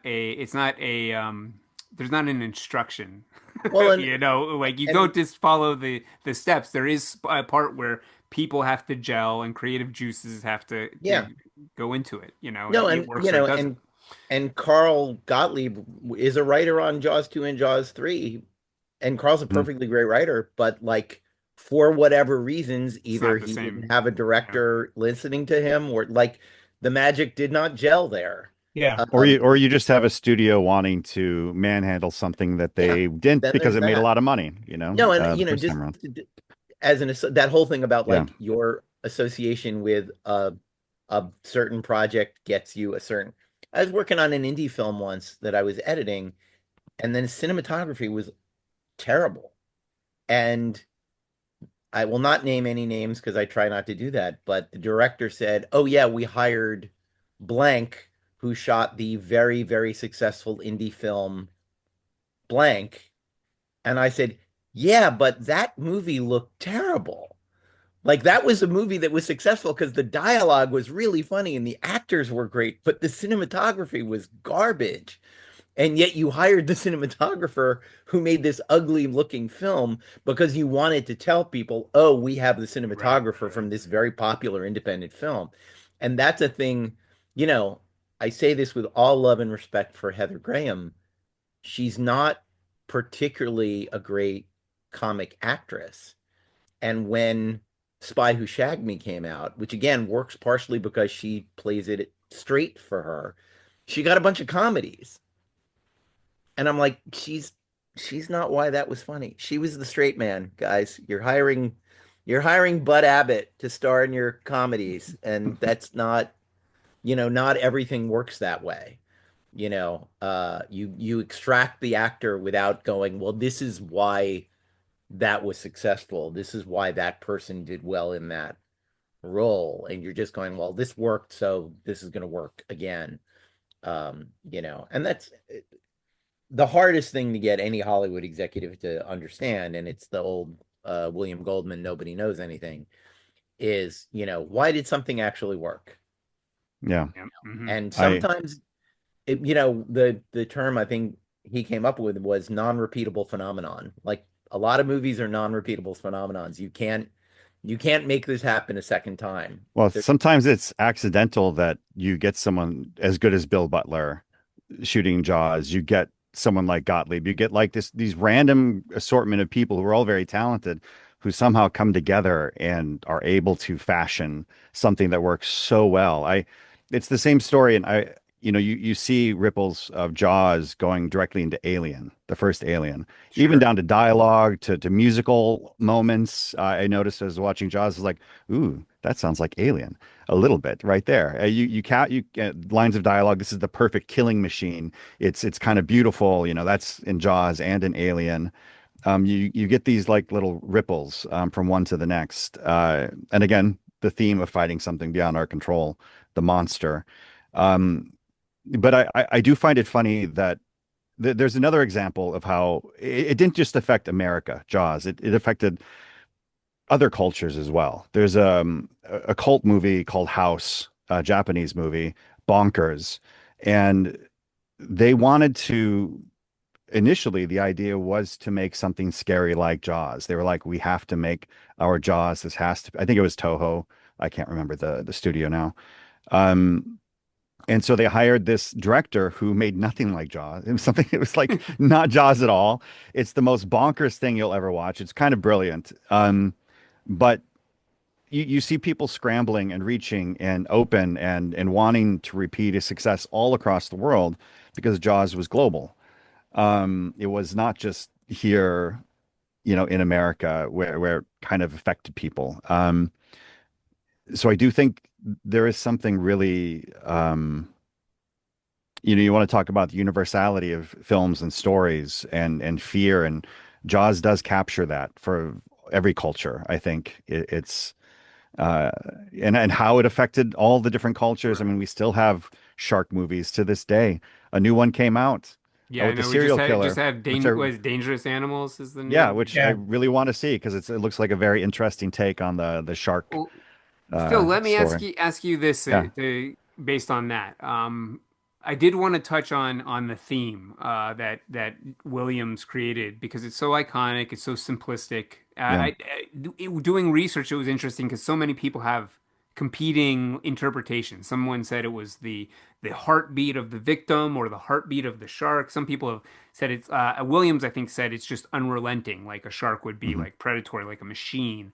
Others have compared it to uh, almost like a locomotive. I've heard as Well, yeah, well. like Terminator 2, dun Right, dun dun right. dun dun. You've got But that same sort of I think that ties into what you're talking. I mean, I think it intertwines with some of the man versus nature themes mhm. that we touched on, and also this idea, the universality, because we did a retrospective on the novel last year, which people can check out if they want.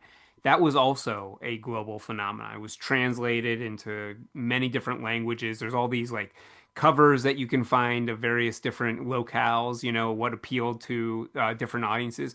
But seems to have what you're saying, a universal fear or a primal fear.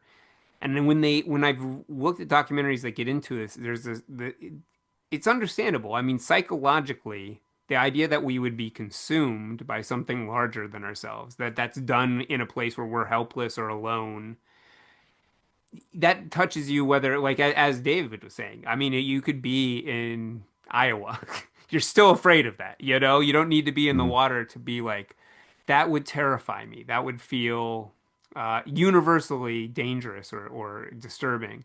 Um, so when you look at what this shark represents, I guess in Jaws or in pop culture now, what do you see it as? I mean, do you see this as a purely man versus nature story where it's just a force of nature that is coming on? Is there something spiritual or more supernatural to this creature because of the way it's depicted or its presence in our culture? What are your thoughts?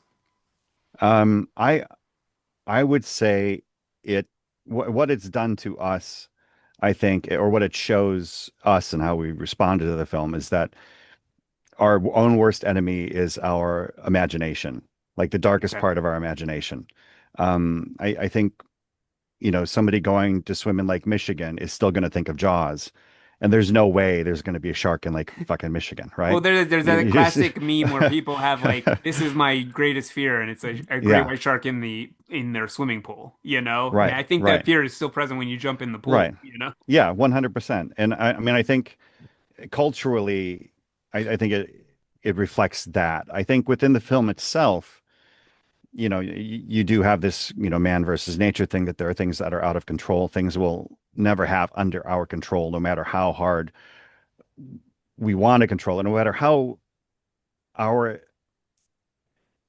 instincts tell us to maybe avoid um, dealing directly with that, because you have the mayor who doesn't want to deal directly with it, this sort of existential threat almost, right? He's like, no, no, it's not a big deal. There are other issues that are more important.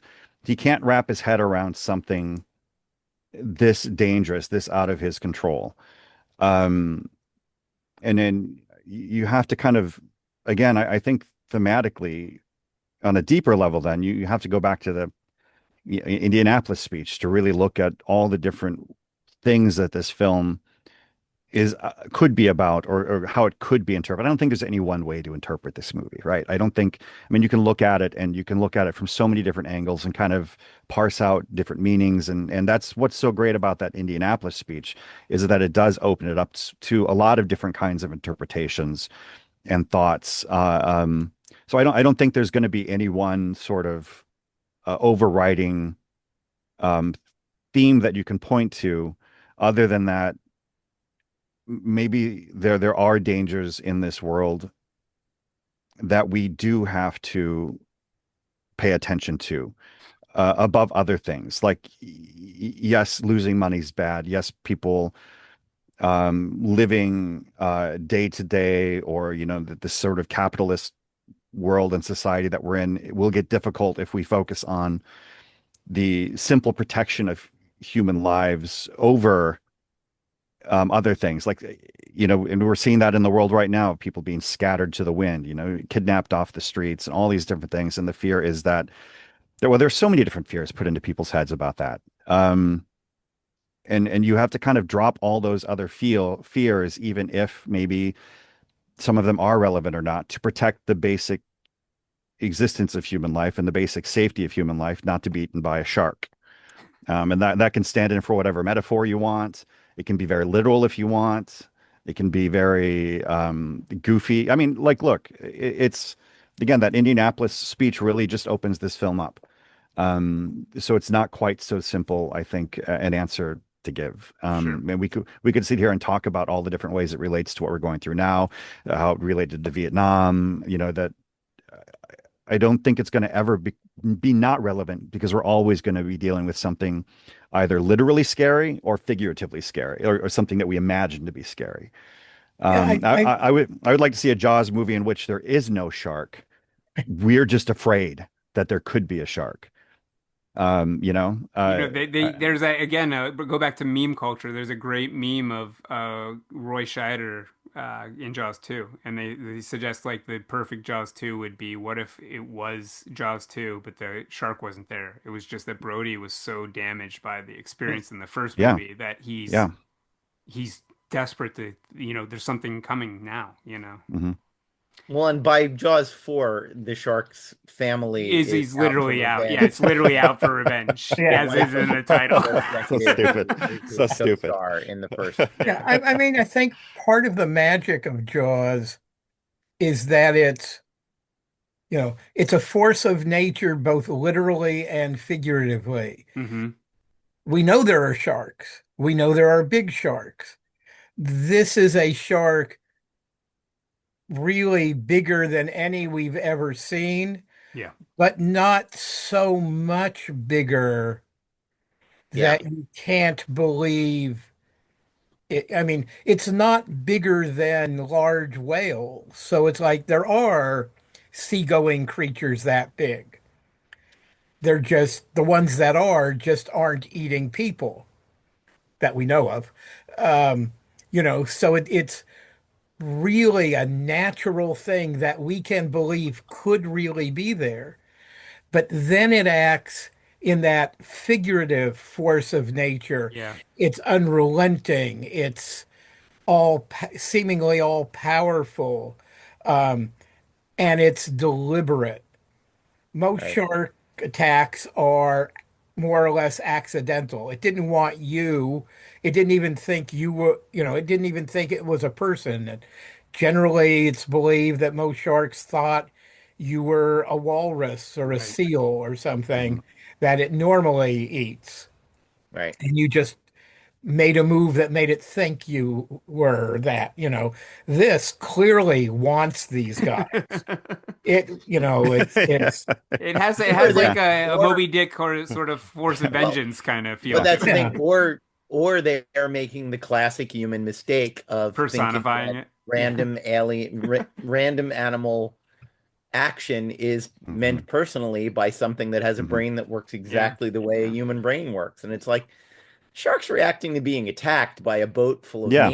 maniacs is Yeah, what the it's shark is. it's The it's shark is self trying to reduce a threat to it's itself. self-preservation, exactly. It's yeah. And also, If self-preservation at those that it guys moment. occurs didn't to hang me, out in the place where he's living, right, and that's the other thing is they're going after, like, they're not patrolling Yeah, the they're going 20 out to the meters. ocean to kill it. Yeah, the shark isn't threatening anybody when they kill Mhm. it. It's away, it's done, it's gone, it's moving on somewhere else. But they decide to go It's after a it. fair but point. it's like these whales now that are deliberately going after boats and breaking Mhm. off their keels. Yeah, the Well, orcas. But it's sort of orcas are interesting. smart, way smarter than sharks, though. So Well, that's there's that the movie Orca is kind of like that's the difference. Like with Orca, we have a whale where Richard Harris essentially starts a vengeance quest with it. Like I mean, he kills its wife and kid, and then the orca's like, "Fuck you, you're dead. I'm yeah. gonna spend the rest of the movie killing your people." And the I just whale, you love, can kind of go like, "Well, maybe a whale would do that." The fish, but though, we So don't. he's Liam Neeson. yeah, but that is another. Orca is the perfect example of putting together all of the elements that you think were important and getting the opposite response. Mhm. Sure, Well, we sure. need an alcoholic to play the obsessive sailor. Got it. Let's make We him need a the big lead. animal. Got it. But let's get Bo Derek, and instead of taking place in a sunny resort town, it's gloomy Arctic ugliness for Yeah. 2 hours. Audiences are going to go wild for this thing. Like, just misreading everything and coming up with a Oh, product that is, oh it's gosh. Mac and me. Orca is the Mac and me of Jaws. It's the Well, we can make this. It's like, no, you got everything wrong. Every well, possible thing. look at Piranha. Piranha takes the slasher movie of the 80s and tries to combine it with Jaws. And there's Yeah. Yeah. so many attempts to reconstruct Yeah. Jaws in different ways in the 80s. Well, and the funniest It's thing about remarkably funny. Jaws is, or you could just stay out of the water, man. I don't know. This seems like a really easy. I always remember a review of Alien as much as I enjoy Alien. Vincent Canby, when he reviewed Alien, said that he went to see it with a friend of his who was a science fiction fan. And he said 25 minutes into the movie, his friend mumbled, "Why don't y'all just put on space suits and blow the airlocks and blow the thing out?" And he said, when Sigourney Weaver finally figured this out an hour later, I was a little bit disappointed in the movie that my friend was a better astronaut than all of the people that we had seen on screen for a while.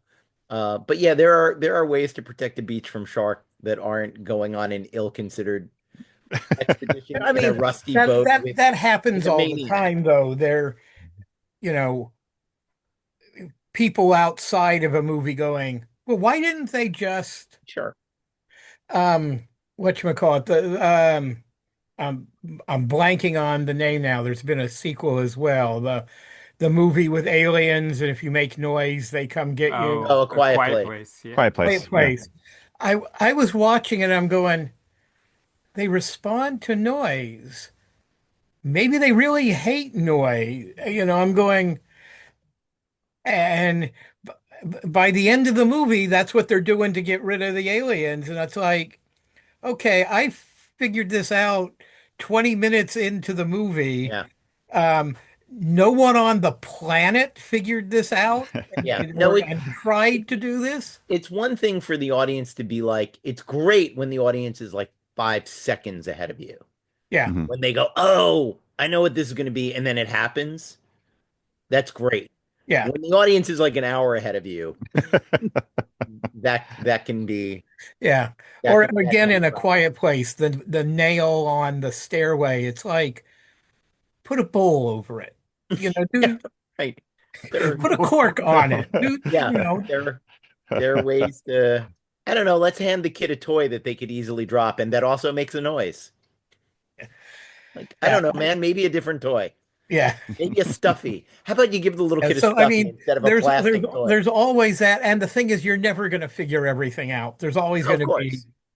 and you go, course. well, because we didn't think of it. Of course. No, and the response I always have with Alien, and I even put this, I did an Elvira comic where she was actually in Alien, and she mutters to herself, not exactly Starfleet. Like, right, these are idiots. Like, there's a reason Captain Dallas is the captain of a mining. Yeah, it's Yeah, it's a they're towboat. space truckers. Yeah, he's Yeah. he's not the captain of a battleship or an aircraft carrier. Right. They don't go to He's a investigate tugboat aliens. captain, and he's not very smart, and none of the people work. He's got one smart woman working for him, and the rest of these people are not bright. And you know, um, Yeah. Well, you know, honestly, in they researching don't this, I care. had forgotten that they have sidearm. In researching Alien, I had forgotten that they had sidearms on their space suits, and then just never. No one ever uses one.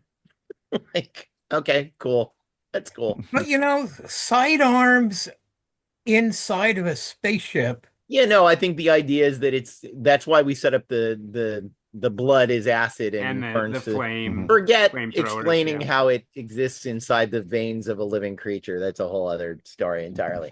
Yeah. But it's a good dodge. But anyway, all that to say, like Jaws, if you're thinking, oh, they just could stay out of the beach for a week or so, and this will probably all be over. You're thinking the wrong thing. And when I remember when I saw Jaws the second time, I was pleasantly surprised that it becomes a pirate movie in the last 40 minutes, that it becomes a nautical adventure Yeah. picture rather than a claustrophobic underwater Yeah, thing entirely. Yeah, well, I mean, and of course, even from the beginning, when Spielberg had Benchley do the first draft, which was no doubt part of Benchley's deal, the book rights, was cut out all the beach book stuff. Yeah. I mean, beach books were a big thing in the 70s, and they were all about sex. Yeah, The Godfather. Yeah. Actually, in that. And cutting out most of the beach book part of it and just leaving the shark part, and so even in Benchley's first draft, they cut out most of that. Yeah, Spielberg wanted to get to that third act as fast Yeah. as humanly possible, and that's the smart play, and that's what makes it great. Also, as a complete aside, you mentioned John Williams earlier, and again, like I said, I feel like for Williams, this is the end of the disaster movie arc, where he's, and the scores, by the way, Poseidon Adventure, Earthquake, Towering Inferno, those are excellent film scores, by the way. Yeah. They're the kind of movies where the scores weren't particularly melodic, so the music wasn't grabby. And unlike Spielberg and Lucas movies, they did not have back to back.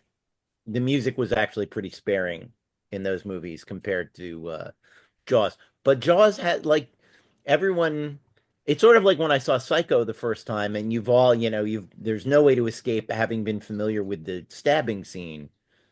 I'm like, yeah, but the opening title music of Psycho is superior to the stabbing music from Psycho. Like that movie's got a great score of which the stabbing scene is a very, very small part. And that's not as true of Jaws, but the jaunty nautical adventure Oh yeah, movie it's a great score. Yeah. is fantastic. Hmm. Yeah. And one of my favorite things in Rogue One, which is scored by Michael Giacchino using some of Williams' themes, Yeah. the piece, I think it's actually called Rogue One, when they steal the ship to go off, he actually quotes the theme for the Orca, the boat in um he uses something very similar for the Orca going out to Oh, sea interesting. I in didn't Jaws. catch that. I just Make it rewatched. sort of like an overall John Williams tribute. Hmm. Uh, Yeah. Yeah, I I just like that. rewatched Rogue One as well, and I didn't catch that. Yeah, he does the nerdiest film score thing in the world in that, which is just like the kind of thing guys like me are obsessed with, is when Krennic goes to Vader's castle. He has at least one cue in the history of the franchise that connects the Imperial theme from Star Wars with the Imperial theme from The Empire Strikes Back. He does them both in one. When he arrives at the castle, it's dun dun dun dun dun dun dun dun dun, which is from Star Wars, and then he ends on the Imperial March. He's like, I Yeah. just wanted to like connect that dot between Star Wars and Empire, where Williams wrote a better Empire theme and discarded the first one that he had. But But, but John also does a lot of connecting themes one into the other oh, as he absolutely. moves Yeah. from characters or moves from Absolutely. moods. Though my favorite story about Williams, and it probably relates a little bit to this movie, but not that much, is J.J. Abrams said when he was doing the score for Force Awakens, and every time he told Williams, well, okay, well, Han and Leia are meeting, you're going to play the Han and Leia theme from Empire Strikes Back, and Williams like, do you think people want to hear that again? And he was like, what is wrong with you? That's all they want is to hear that again. Like, that Williams like, no, no, no, let me write something. I'll write a new Han and Leia theme for Force Awakens. And he was like, no, no, no, no, no. You don't have to do that. Everybody loves the old thing. Feel free to rest on the laurels of the old theme that Mhm. everybody is in love with, and I love that you have to talk him into, he thinks that's lazy. He's like, no, no, no, it's a Sure. new movie. We'll write a new theme for Princess Leia. Yeah, And he's but like, that'd be your he's, third, your he's an fourth artist. theme You for don't Princess want to Leia. just Yeah. Yeah. Yeah. Mhm. do the same stuff. No, absolutely. That's no fun. Yeah. No, and that's a real artist, the guy who you have to go, no, no, no, the fans actually just want to hear the thing, man. Don't, don't come up with, which is why, again, the opening music for Jaws 2 is this beautiful lyrical theme that then becomes the Shark Attack theme by the end. And again, that's Williams doing something, you know, new and unexpected in it. But yeah, the Baroque quality of the shark theme and the simplicity of it. It's important to, one thing to remember about John Williams is that he's Johnny Williams, the piano player from the Henry Mancini Orchestra. I don't know if everyone listening knows this, but in the very, very famous and iconic Peter Gunn theme scored by Mancini, the guy playing ding ding ding ding ding ding ding ding ding ding ding ding ding ding ding ding on the piano, that's John Williams. That's young Johnny Williams. So the idea of sitting at the piano and going, what do I do for the shark? And it's a piano. Dun dun dun dun dun dun dun dun, and the build of it is genius. Yeah. Like anybody else could take those two notes and go off and not create the when the horn comes in, which has a feeling of the ocean, which has a feeling of ancient menace, and it's lifted somewhat, and I use lifted in the kindest possible way because all composers do this. Um, he's not as influenced by Stravinsky as Jerry Goldsmith is, but at this point in his career, he's still willing. He loses this interest much later.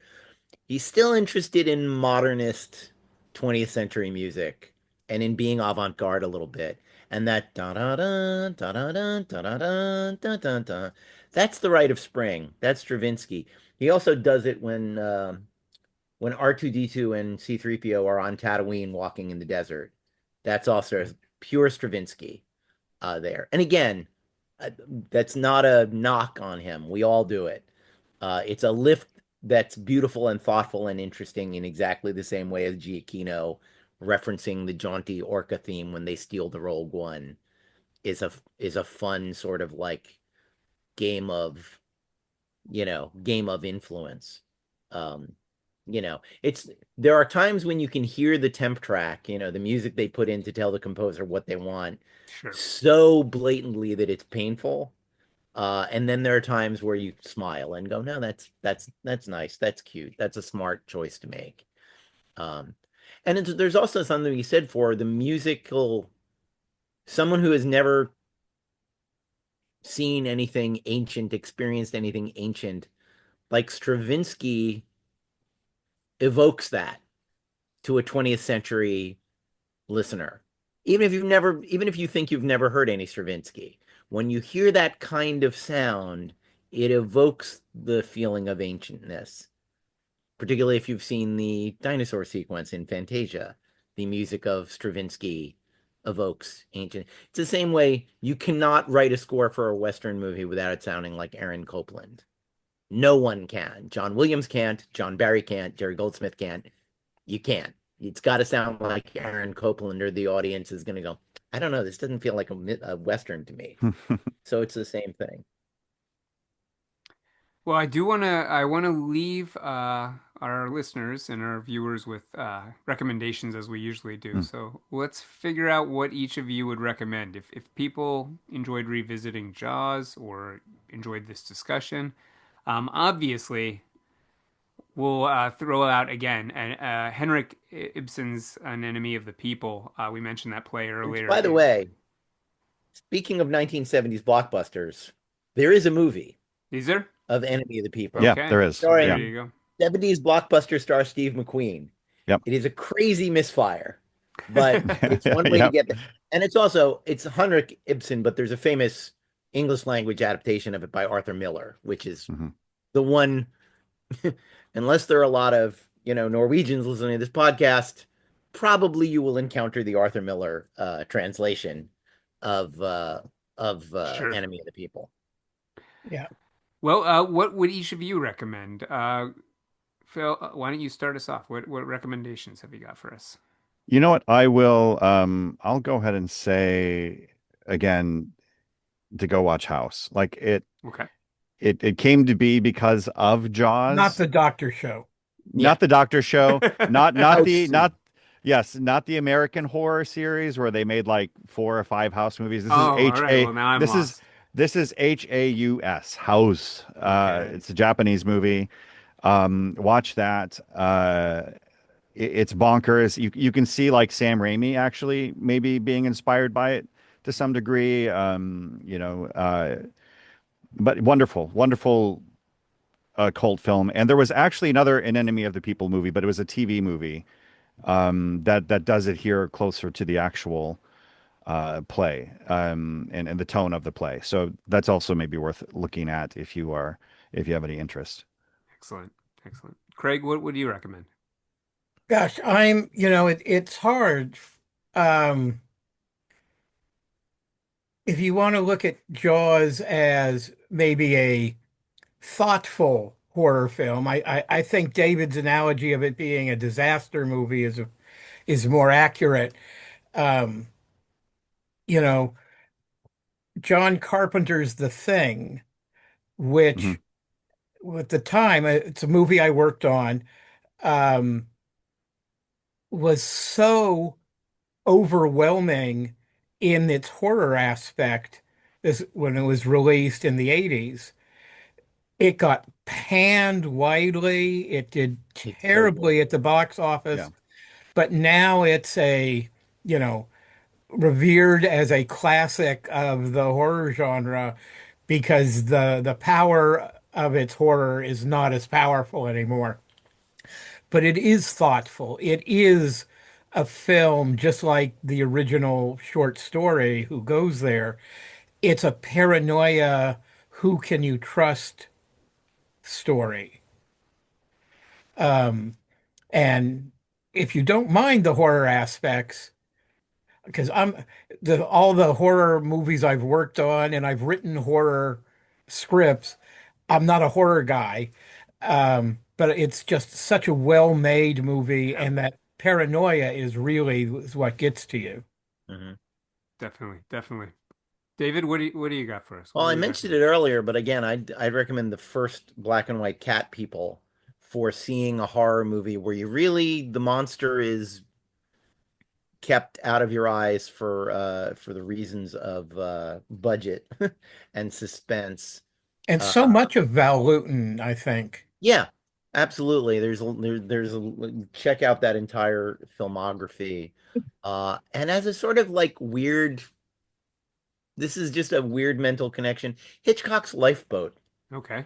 For movies that are where you're stuck on a boat and you have to find drama from six people sitting on a boat in a tank, and you still kind of manage to do it. And also, even though it's not a great adaptation of the book, rather than assign you the homework of reading Moby Dick, the John Huston film, Hmm. with a screenplay by Ray Bradbury, Bradbury. starring Gregory Peck, who's, 30 years too young to play Ahab, but he does his best. Um, And it's got a lot you to don't have to recommend it. go through, 200 pages of whaling ship. Uh, But yeah, I would, as you can't write a men go to sea to hunt a monster thing and not be like, there's no way to escape Moby Dick. There's no, like, you can barely write Star Trek and escape Moby Dick. So you certainly can't write men chase giant sea creature and escape Moby Dick. And some of the themes are the same. And I would say that, what does the shark symbolize? Uh, for Ahab and for Quint, it's fate. This was always going to be the way you died. It's Final Destination. We Yep. missed you in 45. We're not going to miss you in 75, 30 years Yeah. later. Like eventually you're going to get chewed up by a shark. And it's that's, not just chasing big fish. It's pretty much any story about chasing a creature yeah, ends up being related to Moby Dick, yeah, compared to Moby Dick. yeah. Yeah. And again, I would also always recommend the 1933 King Kong, which is the original summer blockbuster, really. Yeah. Yeah. It's the one that had lines. People couldn't afford a loaf of bread, and they were lined up around the block to see King Kong, which is very similar to 1976, actually, or 1975. And it also invents, like, you don't see Kong for 40 minutes. He is implied rather than like you're led to fear the thing before you see it, and then when you see it, it's like nothing you've ever seen before, but it's still also an animal.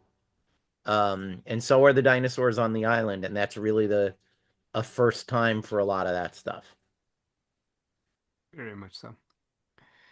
Well, I will just throw out there a few things. Obviously, we've talked about it already, but if you are looking for a grindhouse version of Jaws, Orca is worth revisiting. It's a very dark, cynical version of it.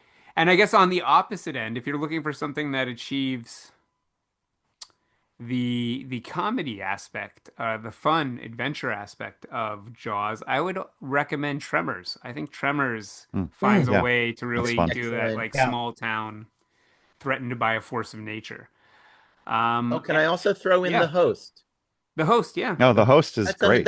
that's a Jaws analog in a Oh, lot of ways, actually. I 100%. hadn't Yeah. thought of that, but when you said Tremors, my mind jumped to, Yeah, the yes, host is yes, it's great. very true. Very true. The yeah. host is a great one. For fan-based press content, I do want to again mention we did a fan-based feature of the novel last year. So jump into that discussion, find out what was different about the novel, how we looked at its impact, 50 years later. And then also for a second opinion, if you have taken any episodes of Paul and Corey Across the Streams, which is another podcast we do at Fanbase Press. They analyze streaming material. They did Jaws a few years ago and really talk about the connection to white flight in regards to the themes of the film. So check that out as well. They've also did Jaws: The Revenge. I wasn't going to recommend that one, but if you want to hear about the film that bought Michael Caine's mother's His house, house. yeah, Yep. then check out Jaws: The Revenge also, and you get to learn about the I think the voodoo origins of of that plot. All right. Well, I just want to say thank you to all of you for hanging out and talking about this film. It's been a fantastic discussion. I really appreciate each of you making some time to chat today. Yeah. Thank you. Pleasure. Fun revisiting. Well, let's before I say goodbye to you, let's let everyone know where they can find each of you and your work online. You all do some pretty cool things, so let's do that now. David, why don't you start us off? I'm easily found. Grandpa has a website, www. You can always tell someone's old when they actually say the www part. Like I can't make myself Is stop that saying old? it. I say that. Now I'm Yeah, old. that's like that's. And by the way, in Italy, you say vu vu vu. Oh, So vu vu vu, David Avallone freelance.com branches off to everywhere. And luckily, I have a very easily Googleable name. I'm on all of the social medias, except Twitter now. As I mean, if you can find me on Twitter, and you will find that I have not posted anything, except I think retweeting Fanbase Press oh, I did see that. Yes. in the Yes. last like Thank you. 7 months. There hasn't been any action, Yeah. but yeah, you can find me David Avallone freelance.com. Craig, where can we find you and your work online? Well, I'm mostly active on Facebook because I'm old enough to say www. I do have accounts on Instagram and Twitter or X and Blue Sky. I occasionally post on Blue Sky. I mostly just read on the others. And I'll be at, I think right now I'm scheduled to be at JediCon in Mexico City in July. And the next Nice. week I'll be at San Diego Comic-Con. Excellent. Excellent. And Phil, where can we find you and your work online? Oh, I am personally at Phillip Creates with two L's, and then the podcast group that I produce and co-host is at POPSKL Pod, POPSKL POD. So you can find me. I posting one or the other. We're going to be talking about Rogue One in a little bit here, actually, which is kind of fun. And there is another Enemy of the People adaptation Oh no. By Satyajit Ray, the great Indian director. I would say if you're going to look at an adaptation, I haven't seen this one, but go to that one because he's incredible. Okay. Excellent. So I have a bunch of versions of this play to watch now. yeah, Well, once again, thank you to all of you. Really appreciate it. All right, everyone. If you want to look for me on social media, you can find me on Twitter at Comic Book Slayer. I'm also on Instagram and Blue Sky as Comic Book Sniffer.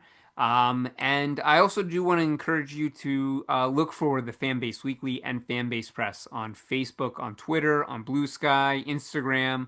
And the Fanbase Weekly is actually on Apple Podcasts. So subscribe to us there. If you can leave us a rating or review, we very much appreciate that. Those help us out immensely. And the other thing I would mention is don't forget that you can become part of a conversation. If you want to email us your thoughts on anything, within geekdom, we're happy to have them. Let us know what you think of Jaws 50 years out. If you're looking for something to talk about, send us a message. We'd love to read that on a future episode. And all of those can be sent to the fanbaseweekly@gmail.com. Thank you as well to our sponsor, GeekFest. GeekFest Film Festivals is back for its 12th year, bigger and better than ever. You're gonna need a bigger boat. Submit your science fiction, horror, fantasy, thriller, action, and fan films now. Enter your best live action or animated genre short, web series, music video, or original trailer, and be a part of the world's only and longest running traveling geek genre film festival coming to Long Beach Comic Con, Rose City Comic Con, and Los Angeles Comic Con. Be a part of 3 events for 1 entry fee. Submit your work at www.filmfreeway.com/geekfest. Thank you for listening, everyone. This has been Bryant Dillon for Fanbase Press. where we celebrate fandoms and create new ones. Here's to swimming with bow-legged women. We'll see you next time.